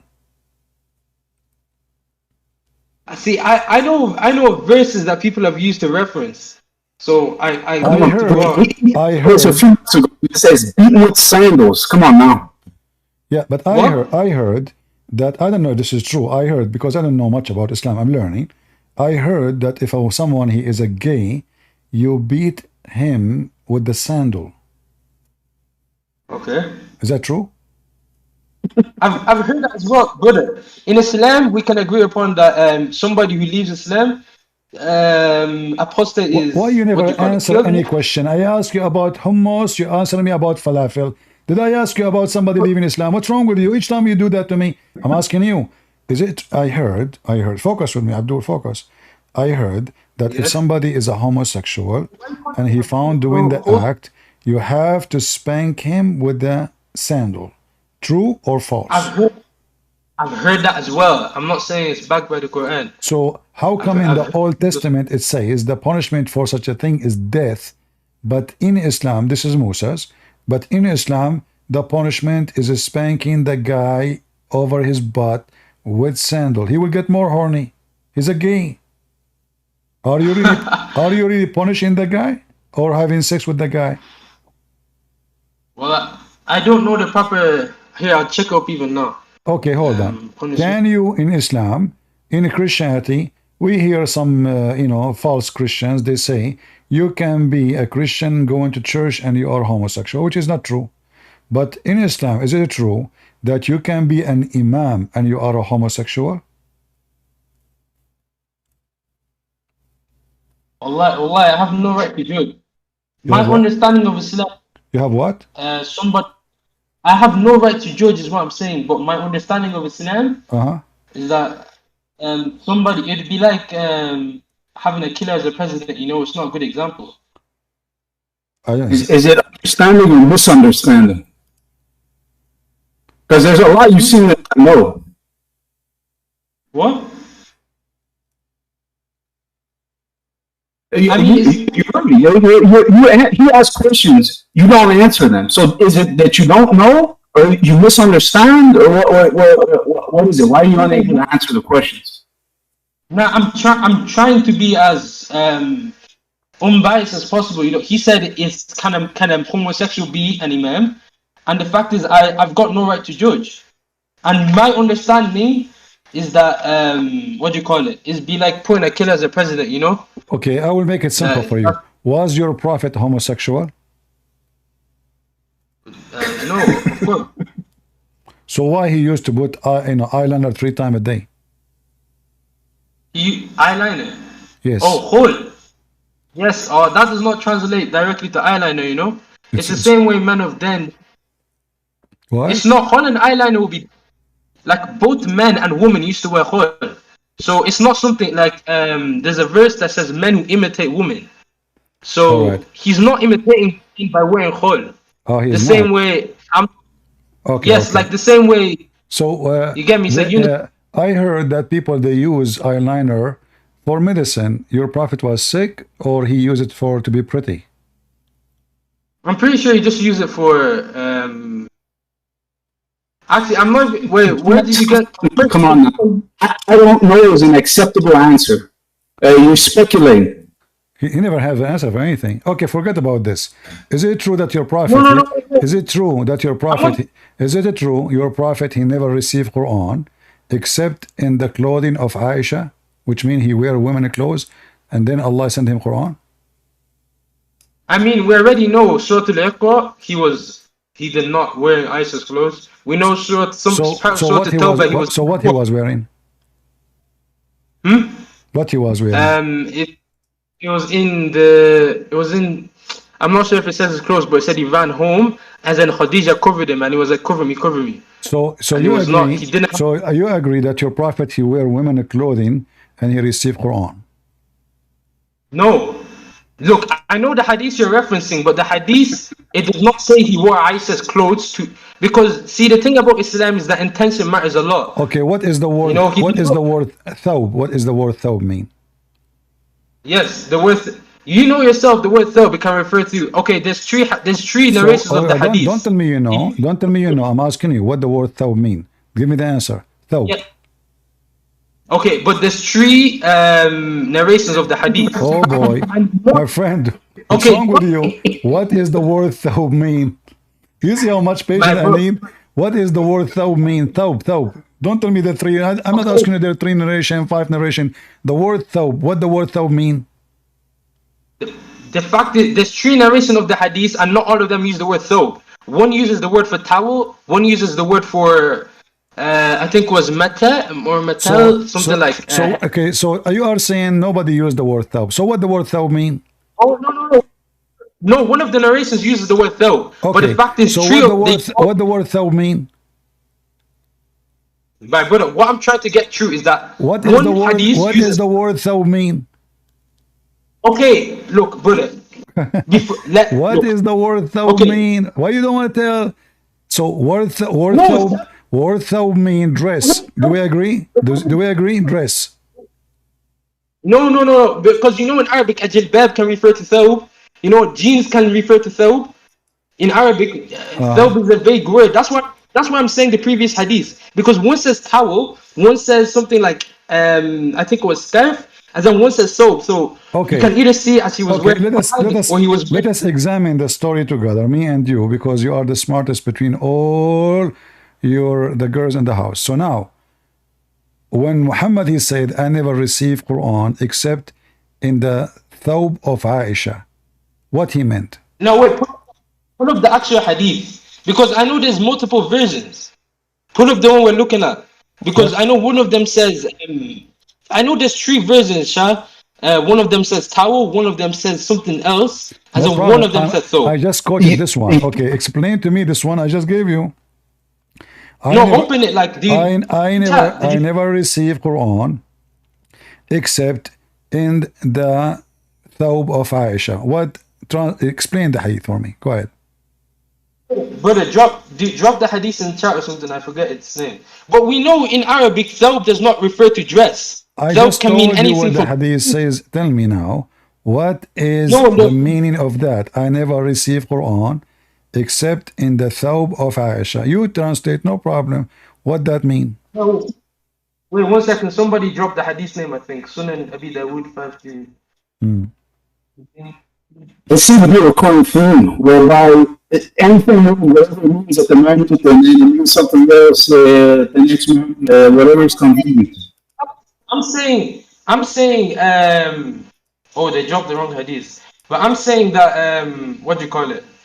So the word thawb does not translate to dress in Arabic, and this is my friend. You know. Okay, don't worry about the dress. Tell me what the hadith mean.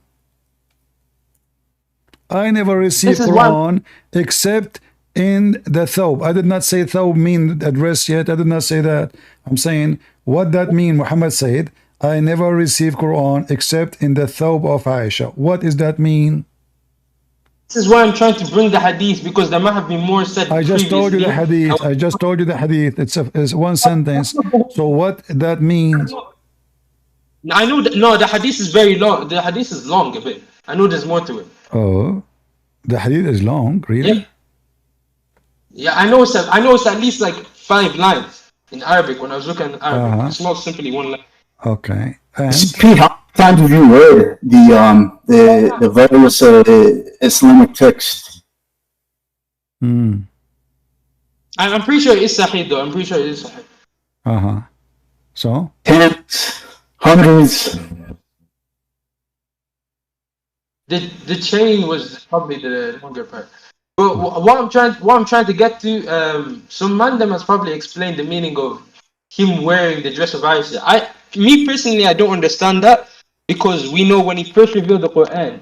So you don't understand that? You don't understand? So now you told me 3 version of it, 4 version of it, 5 version. At the end, the answer is I don't know what Muhammad is saying. No, let me explain to you what I'm trying to say. What I'm saying is that Tell me now. You see, you said keep explaining, but you explain nothing. Okay, Muhammad said, I never received Quran except in the thawb of Aisha. What does that mean? You tell me, let me explain to you. And then you start saying to me, there's a 3 version of the hadith and blah, blah, blah. But I'm not asking you about how many versions. Tell me what this hadith mean. Either you say I know or you say I don't know. Okay, so what I'm saying is that the parts that I do understand that the word thawb is not referring to a dress and him cross-dressing. The second part that I'm sure of is that the word thawb, because in the 3 different hadiths it's using different words. Second part that I'm sure of, that at least from my understanding, is that he did not receive Iqra. He was not married to Aisha then, from what I know of. And there's parts like Surah At-Tawbah, or parts of Surah At-Tawbah, when he was in the cave with Abu Bakr. He was not. They were running and all that, like him wearing the clothes. I don't understand. So anyone understand what this guy is talking about? What this guy is talking about, my friend? When Muhammad he said, I never received Quran except in the thawb of Aisha. What does that mean? This is what I'm saying. Drop the Arabic so we can analyze it together, bro. Because are you saying to me you do not know what the hadith is saying? But you can explain it to me without knowing? What? Are you saying to me, you give me an answer, but you do not know what I'm talking about? You're breaking up, or is it just me? When you are answering me now, you keep saying to me, drop the hadith. You were saying nowhere it says, and you told me it's mentioned in 3 places. So now you do not know what hadith I'm talking about, or you know what hadith I'm talking about. I know what hadith you're talking about. I'm asking for the Arabic so we can, because I don't remember the whole hadith, but I remember these specific parts that about him putting on a belonging of Aisha in the 3 different hadiths. What I'm sure of is that it doesn't use the word thawb in each of them. That part I'm sure of 100%. It uses the word like towel in one, thawb in one, and something else in one. So what I'm not sure of is the other hadith says what? The other hadith says what? One is saying thawb. It says Malta or something like that. I know it says meme and something like well raw. I know it says towel when I looked at it. It did not say guys. Did you hear what he said? Okay, let's switch this one. Muhammad, he never received Quran except in the towel of Aisha. Explain that to us. Yeah, this is the final part I'm trying to explain. I don't understand that, because I know there are parts of the Quran where he was maybe even this one need understanding. I mean, Muhammad said he never received Quran except in the towel of Aisha. So are you saying that your prophet, in order to receive Quran from Allah, he have to put the towel of Aisha on him? Brother, this is what I'm saying. We should look at the Arabic. Stop saying we should look. If you are the Arab, you speak Arabic. Give me the answer. We should look. Guys, we should look. We should look. Bring the Arabic and both analyze it then. Listen, because both of us. I'm asking you. Okay, now it's you who mentioned towel, not me. Yes, whether it's towel, fish, or banana, it doesn't matter. What I'm saying is that it matter. What is the connection between the towel and the revelation of Allah? That's what I'm saying. I don't, that we should both look at the Arabic together or look at what Sheikhs have said on this. This is what I'm saying. Okay. This is what I've been saying Okay, since listen. the hadith. Okay, listen. So, doesn't matter. You mentioned to me 3 versions of the hadith. One said the blanket, Yes. one said the blanket according to you, one said towel, and the other one said thawb, which means dress. Now, whatever of them you choose. Why Muhammad never received any Quran except with the fabric of Aisha? Because the blanket of Aisha, or the dress of Aisha, or the towel of Aisha, what the connection of Aisha and her furniture and the revelation of Allah? We know if we're taking this word for word, we know that isn't strictly true unless there's parts that I've forgotten. But we know, like when he was in the battle, he received the Quran. When he was in the cave with Abu Bakr, I'm pretty sure as well. And before he even was married to Aisha, we know he received. So that, for what I'm saying is that I don't understand if this is meant to be literal or this So is guys, not. what he is saying, his prophet is a big fat liar, because this is cannot be true. Because Muhammad, he received Quran. You just said that, everybody heard you. Muhammad, he received Quran. Hold on. Muhammad received Quran before even he married Aisha. So how he say, I never received Quran except with the clothing of Aisha? What's the hadith number again? Brother, I can't see the screen. All of those hadith I've shown you, it's in front of you. And the hadith No, in Sahih al-Bukhari, you can find it says لا تؤذني في عائشة فإن الوحي لم يأتني وأنا في ثوب إلا ثوب عائشة امرأة إلا عائشة. Yeah, that's literally what we're saying, word for word. So now your prophet, he lied, because you just said that he received Quran. You said he received Quran when he was with Khadija. He received Quran when he was in the cave. But now your prophet claimed that he cannot receive Quran unless he is wearing any clothing of Aisha. Brother, what? Okay, look, hadith, they need context. Okay, there's a hadith saying that whenever you see the Jews, you should push them to the side. But when you look at the other hadith, you see this is referring to the time of the wars. This is not saying everyday thing. That's false. So this is what I'm saying. That's false. That's false. Because in the time of the war, your prophet, he killed them all. You are a big fat liar. Your prophet, he said, no, he said, don't initiate. No, this is before even the war. Don't initiate the Jews, Salam, and the Christian, not only the Jews. And if you meet any of them in the road, force them into the narrowest alley, which means force them to walk in the sewage. So now let's go back to zero.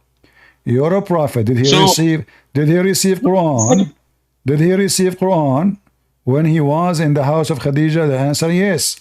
So did Muhammad lie when he said?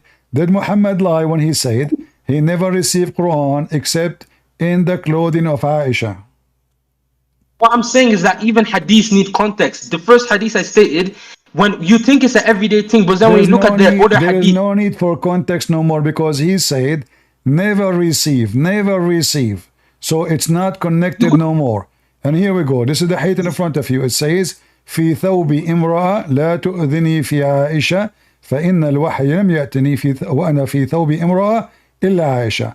Don't hurt me in Aisha, because I never received Quran in any women clothing except the cloth of Aisha. You can, if you want to be literal, it does not mean always. You can say, but what I know, I don't. I never. He said I never. Never. Okay, fair. Never. I don't understand this. Never. You can understand it however you want, but who care about what you are talking about?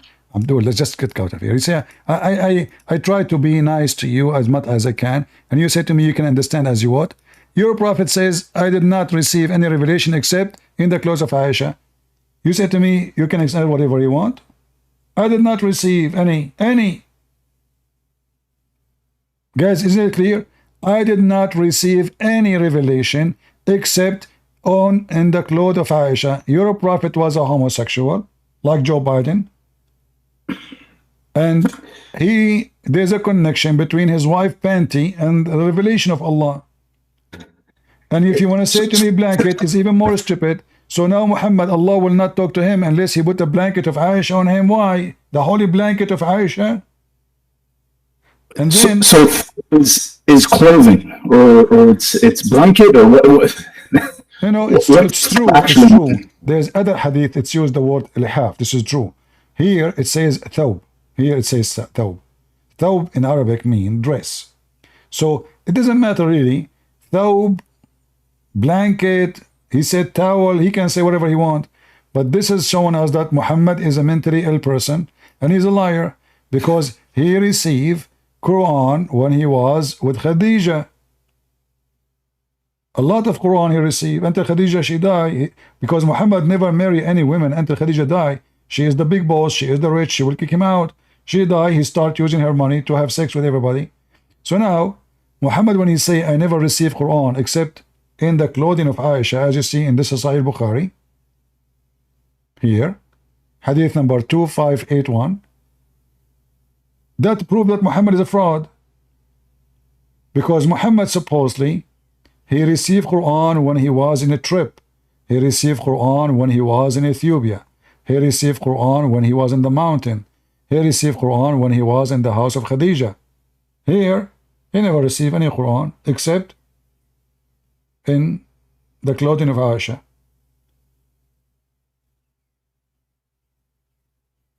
Aisha, she was not born when he married Khadijah. So we cannot say he borrowed the panty of Aisha when he was in the house of Khadijah.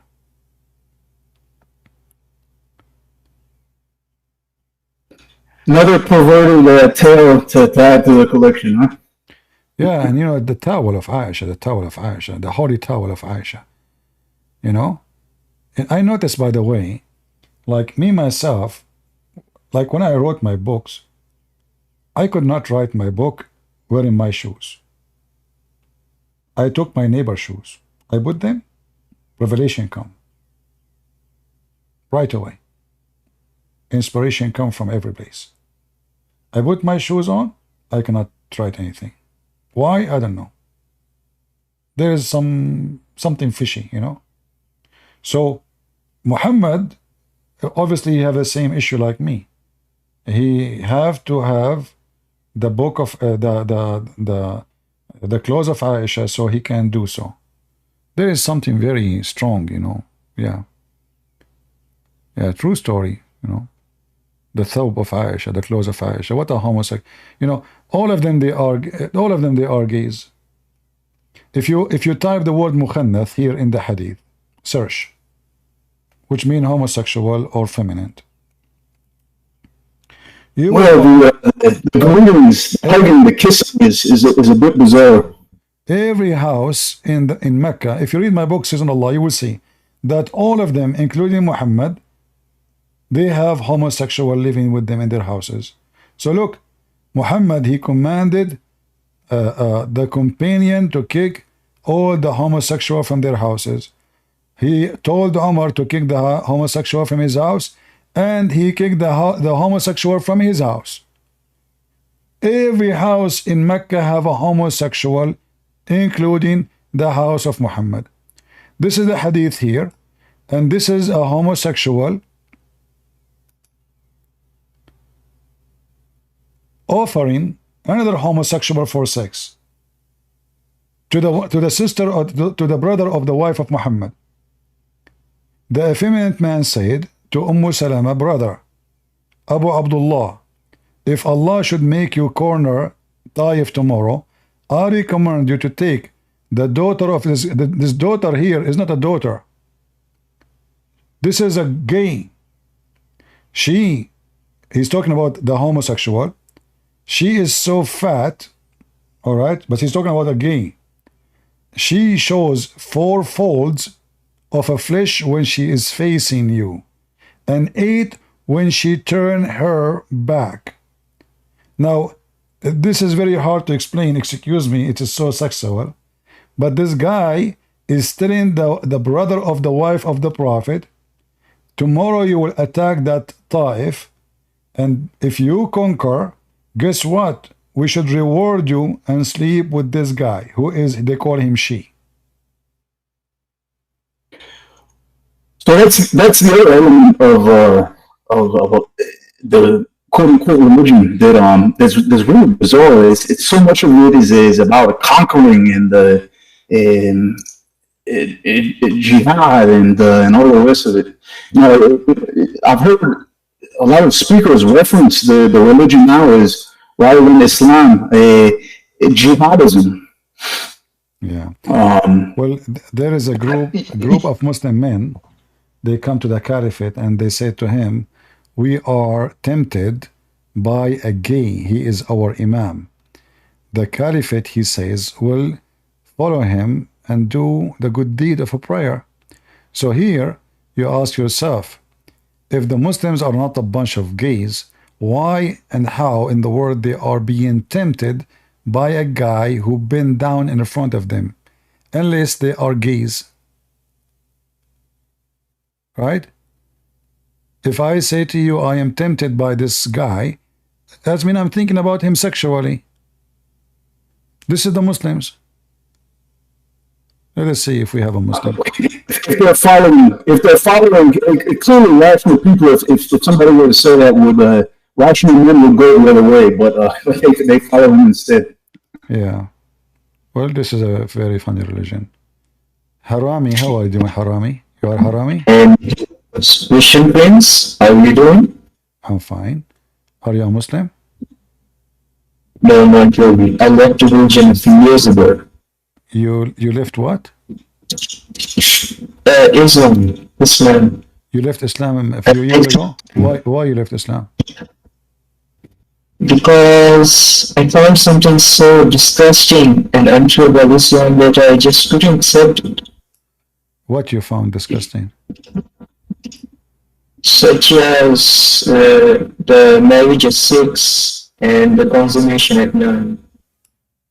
Yeah, well, but you know, in case you do not know, girls at that time, they used to be very hot at the age of 6. Definitely. Yeah, I remember when I was in the Middle East, there's a girl at the age of 4, she tried to rape me. I was 30 years old at that time. She was 4 years old. She chased me and she cornered me in the corner, you know, there's nobody, it was dark. And but thanks to Allah, she don't like cockroaches. So a cockroach came in the wall and she started running. I don't know, I thought Jibril saved me. It was a cockroach. So obviously girls at the Middle East, they are different, not like any girls in the world. At the age of 4, and I, if you believe me or not, she brought with her handcuffs, and you know, she was going to do all kind of bad things to me, including breastfeeding for adult. You know, so yeah, definitely you should be scared of such women. We can do anything. Yeah, those Middle Eastern girls, they are, you know, I heard that even Aisha at the age of 4, she was dating and she was engaged. This is what the Muslims say. At the age of 4. You got your neighbor at Sandals over there creating stories, or is that the phone helping you to gain revelations? Christian friends, I just heard you talking with this other caller and condescending your voice is Bozar. I don't know, your voice is too loud for some reason. It's not clear. Can you fix your microphone? Is it better now? It's too loud to the point it's not clear, you know. Is it better now? It's better now. Okay, go ahead. Okay. So, Christian friends, I wanted to say that just right before I joined, you were talking about evolution, one of the basic tenets of science, and how you were saying that's a stupid idea. I don't think that's true. What is a stupid idea again? Evolution. Evolution? You believe in evolution? Yes. What does evolution mean? Yeah, definitely. What does that word mean? Evolution is, as defined by scientists, a change in allele frequencies or genetic mutations in a population over time. Well, if this is the case, I believe in it then, because, you know, when I was a kid, my mom, she used to call me Genie, and now I am not Genie no more, you know. I used to break mirrors, glasses, everything in my way. Take my dad gun, steal his car. So they call me Genie. So yeah, I'm not a Genie no more. My friend, Evolution does not work the that evolution way. you are talking Christian about means in science, they believe that everything is not created by God, right? And those creatures, they evaluate, or let us say, they used to be something and they become something else by time, correct? no, not really. So what is the original of Evolution is what is say, the evolution is what is the say origin of a human according to your science? humans from single-celled animals This is what I'm like saying. Then amoeba, you and over used to be a time single became you used to multicelled. be a single cells, and then you by time, by millions of years, you became a human. But this is a very stupid idea. We can debunk it in 2 seconds, because this is assuming that you can plan for your body to change what it's going to be after 10 million years, as an example. So the reason for a change is adoption, correct? Adopting a situation. Is that true? Evolution only works on the level of reproduction. It does not work on a human Okay. level. If the Like you reason just is said that you were the different reproduction, when you were young. if the reason is reproduction, this is false, because already they are reproducing. Because if the cells took it 10 million years to be something else, well, already obviously they can survive without any of those. There is no need to make a penis and vagina to be able to reproduce, because already you are reproducing. No, we So don't there is no become need for, something else. huh? We are still cells. No, you said one cells. You used to be one cell. Did you say that? We came from cells. No. It was one cell or many cells? Single cells, definitely. But Okay, still, single even if cells. you're Okay, so now the multicellular, single we're cell, animals, a we single are cell. still Just wait. cells. Aren't we? Single cells, like as an example, the paramecium, it's a single cells. Do not need sexual organs to do reproduce. It just split itself. It'll grow until it's reach the certain size and split itself. So there is no need to make a penis and make a vagina. So if this is the scenario, there's no need for all of this male and female, because how in the world you can design yourself to be 10 million years from now? You design that after 10 million years, I will keep changing until I create male and female. And then the male private part should be fit perfectly and do certain functions to make the women able to have reproduction. There's no need of this. Already they are reproducing. And the proof of that, according to your science, they are already surviving for millions of years. So this is just a dumb, stupid theory. And I like to fly. Can I grow myself feather after 10 years from now or million year? That is stupid to say. No, you can't. You cannot, because There's two elements to the argument, though, right? Which is that through selection, through intercourse, yeah, there are certain traits that are bred that become more predominant than other traits. But the assertion and the belief that you go from single cell into very complex creatures, animals, plants, all the rest of it, it's bullshit. Yeah, I believe that God, he gave us the power of adopting situation. As an example, my families are from the mountains. Therefore, their body is different. So like big shoulders, big chest, their voice is different. They can breathe longer because in the mountains there is less oxygen, and they have to adapt to a situation. Therefore, because they live there, they are born there, family after family, God gave them the ability to adopt such a place to live in. If you go and live suddenly in the top of the mountain, very high, like Himalaya, you are not used to be there. You will have difficulty. You will have difficulty to breathe. But this is okay. But what they are saying, talking about, is just a fiction. There's no proof of it. It's false. It's just an idea. There's no proof of this. All of this. There is animals prove the opposite. There is proof of this. There are scientific papers on this. The whole community believes in this. My friend, all your there papers. Are even species, you just say there it. are even You just say it. You just say it. You just say it. I'll let you speak for such a long You time. just said papers. You just said papers. I will give you other paper. We have videos of the Big Bang. It turned to be there's no Big Bang. So how many schools been taught in and teaching the Big Bang for the last 50, 60 years? It turned to be a joke. It's a lie. There's no Big Bang. And now the biggest scientists who came with this theory, they are saying we have to rewrite all the theory of the Big Bang because obviously we were wrong. So what they were teaching us to be fact, it turned to be fiction. So can I say something? Yeah, you can. I ask something? You said paper. Do you have a proof beside the paper?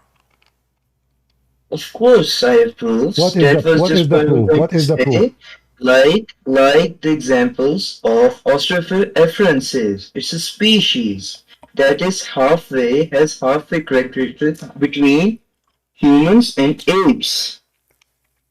It walks on 2 feet, but it looks like an ape. It has hair like an ape, and it has face characteristics like the nose sticking up, but just still, like an ape. Okay, but you see, you just prove that you are not thinking right. I'm trying not to be rude, because as long we still have the monkey still is a monkey. So if you are saying to me we used to be monkeys before, as an example, well, no, I didn't say that we are monkeys before. No problem. Because you said, that is what you're saying, though. No, that's essentially what you're saying. You are saying I am saying monkeys and humans are both cousins of the same ancestor. Let me explain to you. All what you are saying, Mr. Confused. I'm not saying that. Oh, Mr. Confused. All what you are saying, that there's one creator, and this is why all the creation, they share many things. As an example, we share DNA of the banana, but is banana a human? No. So we have share with the banana. Banana, it's a fruit. So there's one creator, and the creator is like an artist. When he make an art, right away they know this is Picasso. This guy is the one who made the Da Vinci. This is, so they have a signature. Signature is not necessarily their name. No, it is the way they do things. So all the creatures, they share things, yes, but this is not because of the evolution. This is because there's one creator. So the fish have a heart, I have a heart, but doesn't mean I was a fish. The bird have a heart, I have a heart. The bird have a blood, I have a blood. Even the blood is red, but doesn't mean I was a bird. So all of this because we share one creator. The artist who made us is one. So his fingerprint, which means his art, show in every creation. So similarity of creatures is because of one creator, not because you used to be a motorcycle and then you become a car. The motorcycle is made to be motorcycle, and the car is made to be a car. Produce babies. Motorcycles can produce babies. Who? Evolution works with reproduction. Who can make babies? Evolution does not work on non-living things. Who can make babies? It's an interesting. Hold on. Evolution is an interesting theory. Evolution is an interesting theory. There are lots of scientific theories.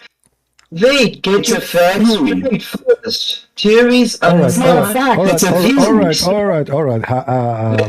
Bizarre. This is not my topic. I don't care really, Mr. Atheist. Okay, I agree with you. You used to be chimpanzee and now you are a human. But I think you're still chimpanzee. But stay away from my banana, please. You get close to it, I will shoot you in your ass. I'm warning you. I have a sign in the front of my house. No trespassing. Somebody go there? Boom, boom. In my lifetime alone, they went for, when I was in school, they taught 9 planets, including Pluto.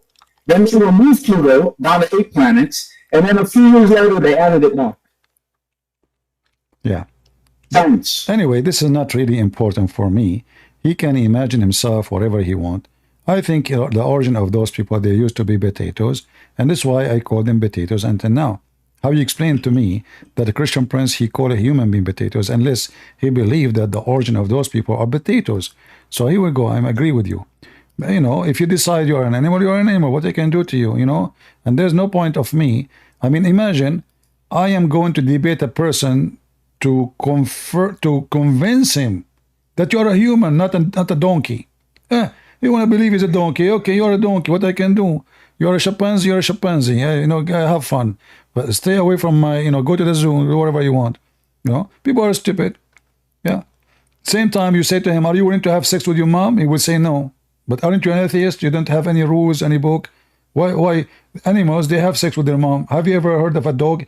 He believe his mother is haram. You know. Have you ever heard of a rat? He think his sister is forbidden for him. So either you are a rat.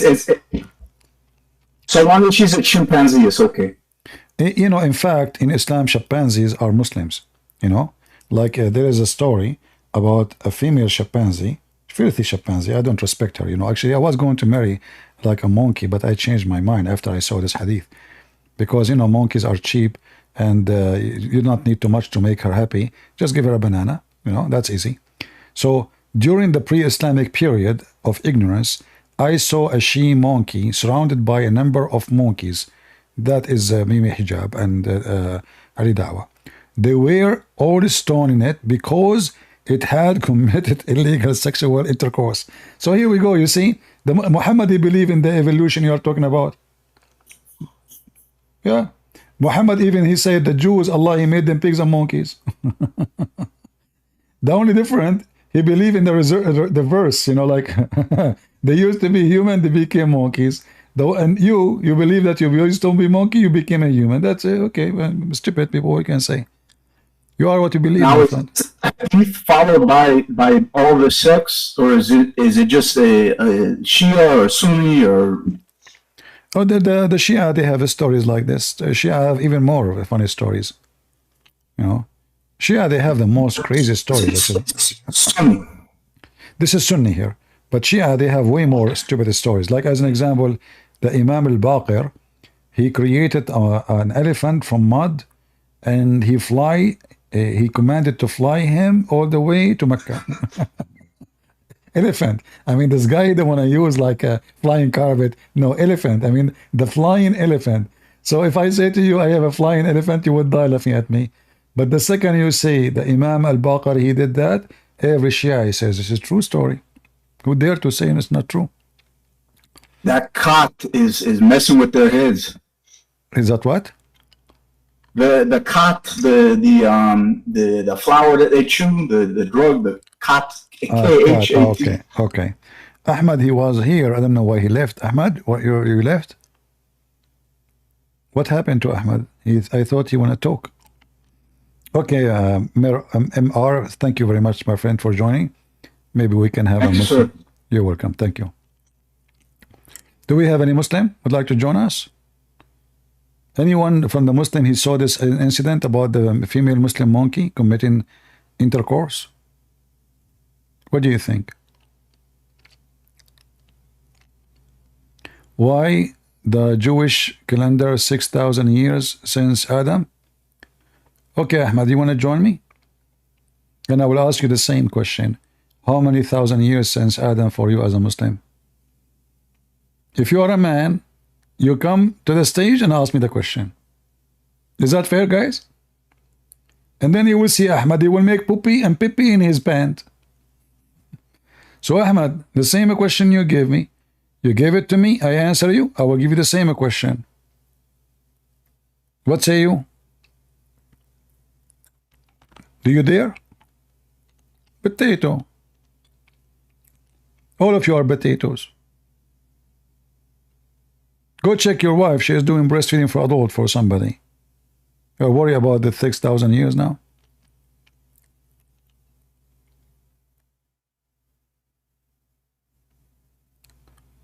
All right. Are we having good time, guys? Do we have enough for today? I think we have enough for today. Did Momo say that about the she-monkey? No, this is not Muhammad. This is a companion of Muhammad. He witnessed female Muslim women committing adultery. Obviously, this woman, she is not a good, respected female monkey. Trust me, not all Muslim female monkeys do that, okay? They are very conservative. They are from very good family.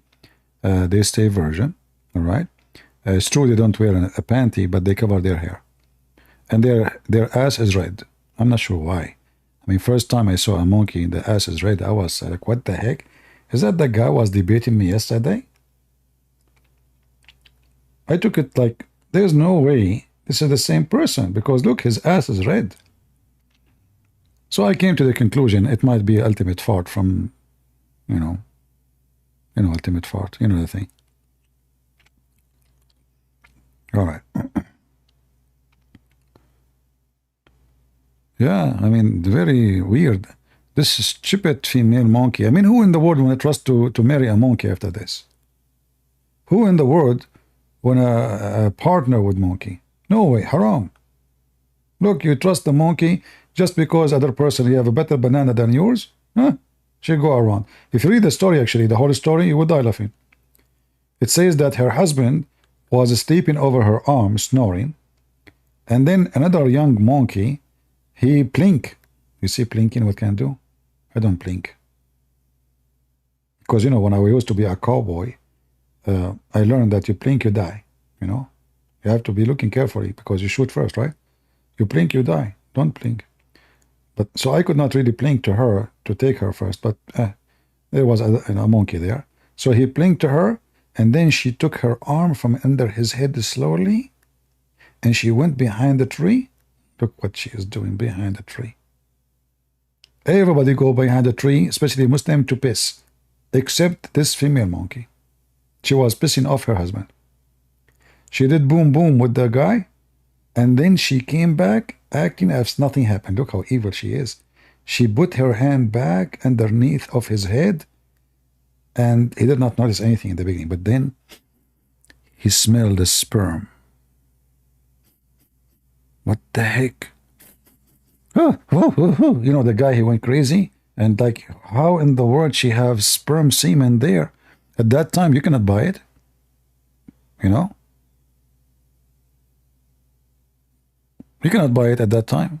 You have to do it for real. Now you can buy it. There's a bank for a sperm. You make deposit there. You can catch it anytime. So at that time, there's no way. So he, in the beginning, he thought maybe there's a bank of sperm, no, it's not it's not advanced yet. So he was thinking about it seriously, and then he decided, that this must be fornication. He starts screaming. All the community came, the LGBTQ, and they started stoning, and drama happened. Yeah. Any Abdul?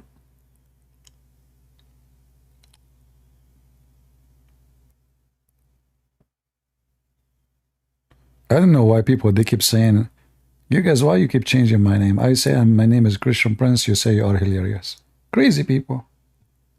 They can't even remember my name. I say, you are hilarious. No, I'm not. If he show up here, I will let him speak to you. Hilarious is not here. Weird, cuckoo. Do we have any Abdul? He is not a cuckoo, which is mission impossible. The monkey Muslims, the monkey she was doing boom, boom, boom. Really? I mean, this is serious story, right?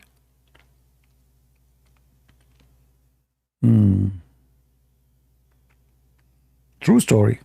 Sahih. Look, Sahih Bukhari. This is Sahih Bukhari. Yeah. All right.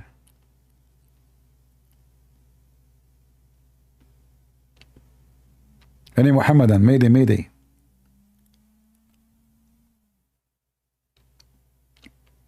The Muslims can answer anything as long as it's not the question.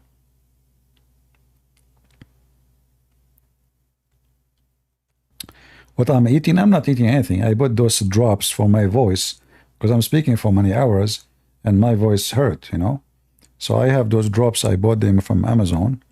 It says there,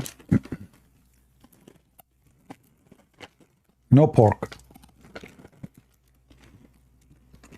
The second I said there's no pork, I said, oh, okay, that's perfect. You know, you guys, you can hear it in my mouth? Really? Sorry for that. I hope I'm not hurting your feeling. But it's just, you know, to help my throat not to go dry. But I never thought you can hear me. You guys have a very sensitive hearing, huh? Oh boy. Any Muhammadan?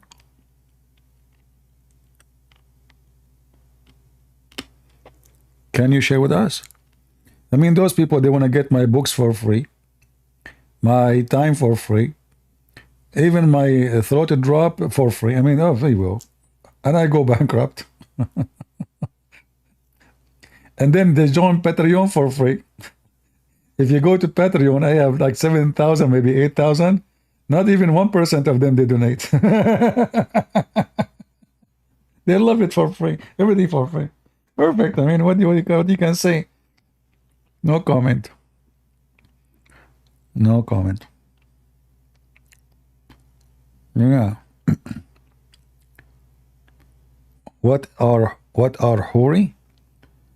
Hur, it's not an Arabic word. Muhammad, he is copying a word used in Aramaic language and used in Persian, but mostly the origin of it is the Persian language. It's a woman who they can see through their bones because they are so white. You know, those Middle Eastern, they have their own let us say standard for beauty. You remember we just showed you the hadith about the guy. He said you go and you marry this woman, she is fat, she come with 4 and leave with 4. You remember the hadith? So the reason he is advising him to go for her, because her beauty, he mentioned that she is fat,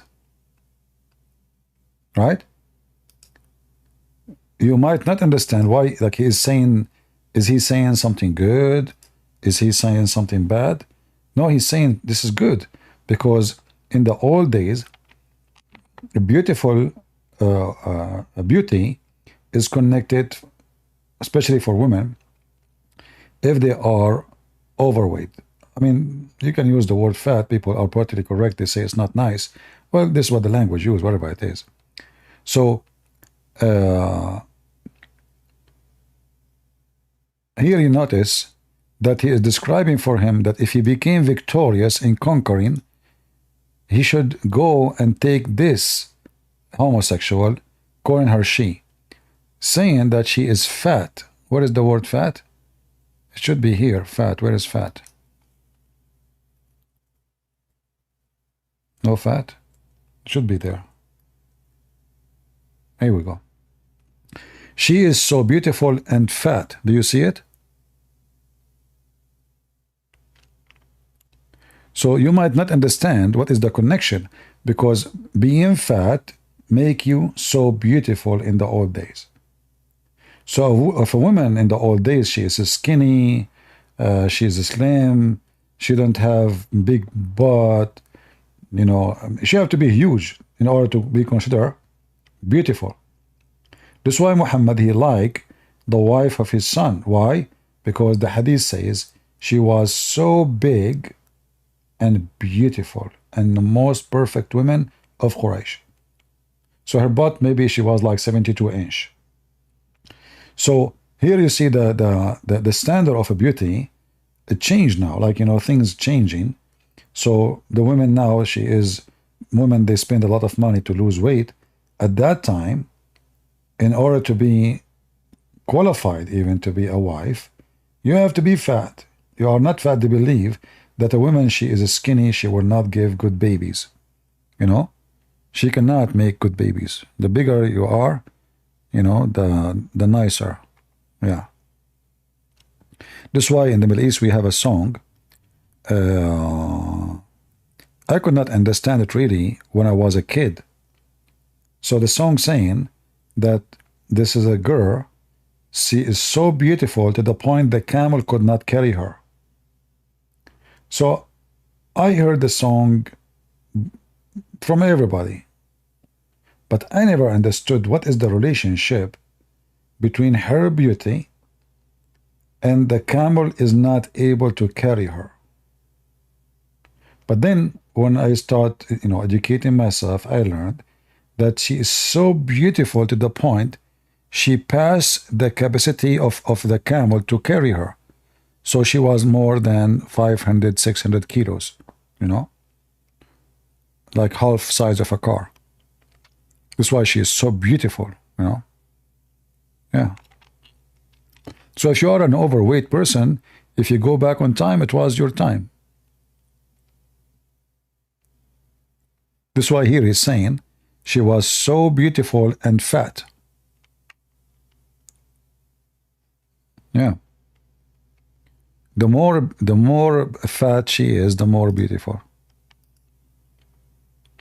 This is why Aisha, if you remember, her mother, she was feeding her to make her fat. She was so small, and that made her not qualified to go to the house of the husband, which is Muhammad. So she was getting into in 5 into 6 years old, and she is not good to go. Why? Because she is slim, skinny. If she is fat, she is ready, according to their understanding, for sex, because she is fat. Here you will see Aisha, she is saying,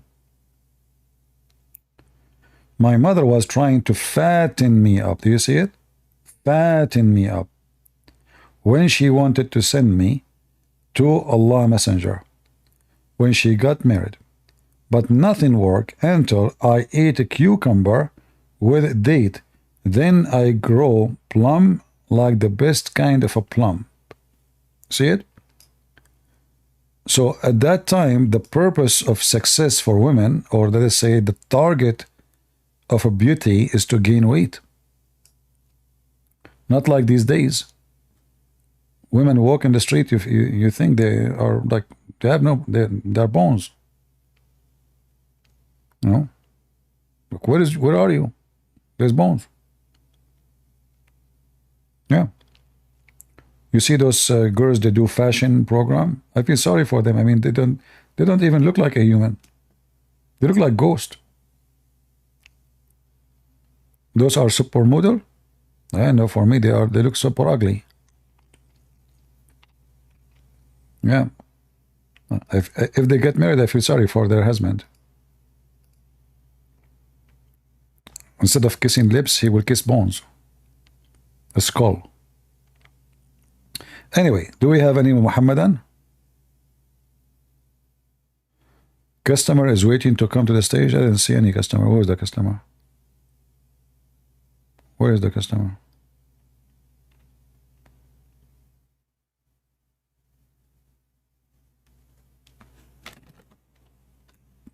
Any Muhammadan?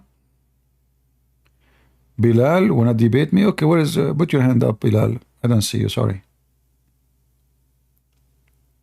I don't know, where is the hands? I don't see them. If there is other place you see the hands in Discord. So if you miss it in the chat. I see here it says I have etc. audience, but I don't see hands.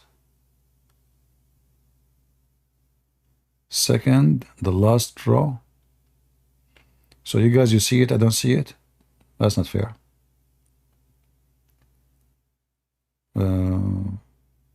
I see how many audience, but I don't see anyone want to come.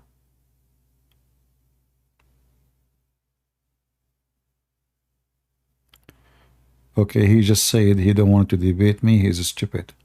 Okay.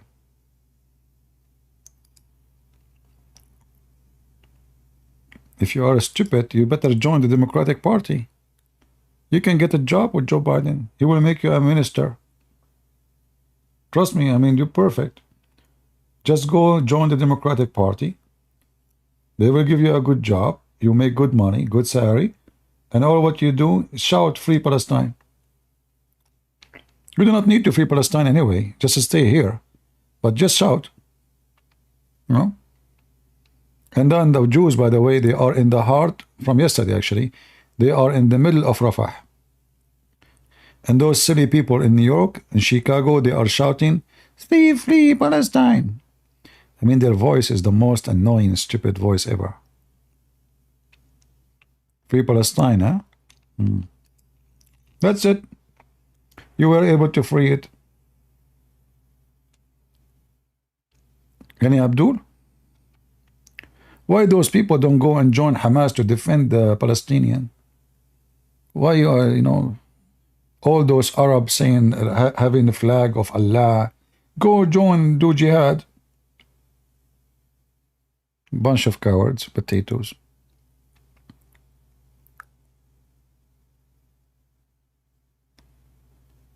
Karen? You know, first time I heard about this Karen, I thought it's like a person, her name is Karen.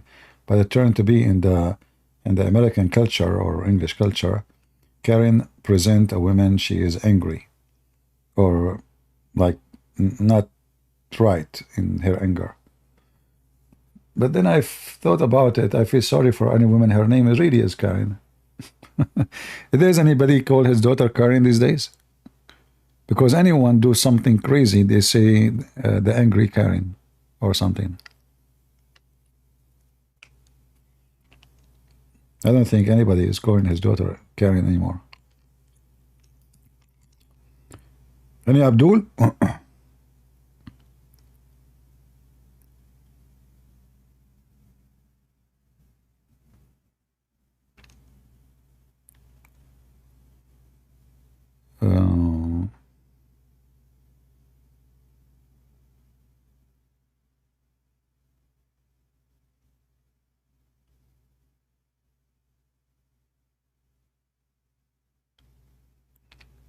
This is all what you hear in Long Island?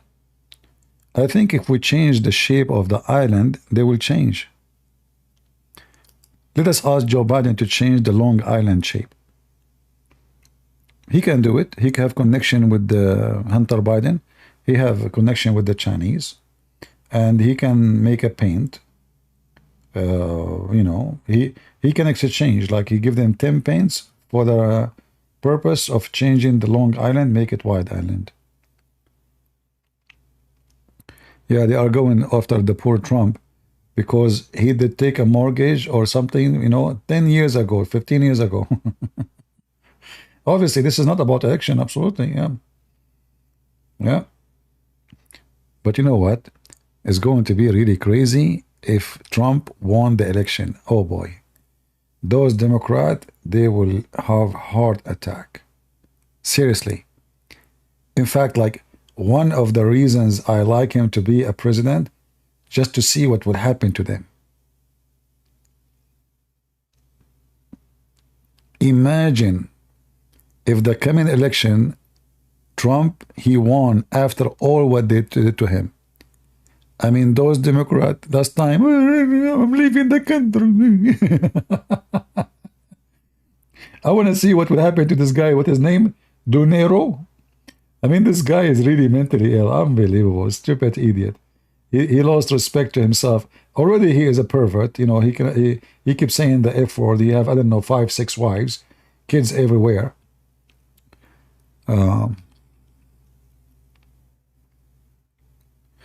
Do you know that Muhammad lit some pictures with Mary and Jesus in the Kaaba after he destroyed the other idol that is written in the book? Yeah. We don't care about the book. It's called The Life of Muhammad. But there is many reference about those things. But what does have to do with anything?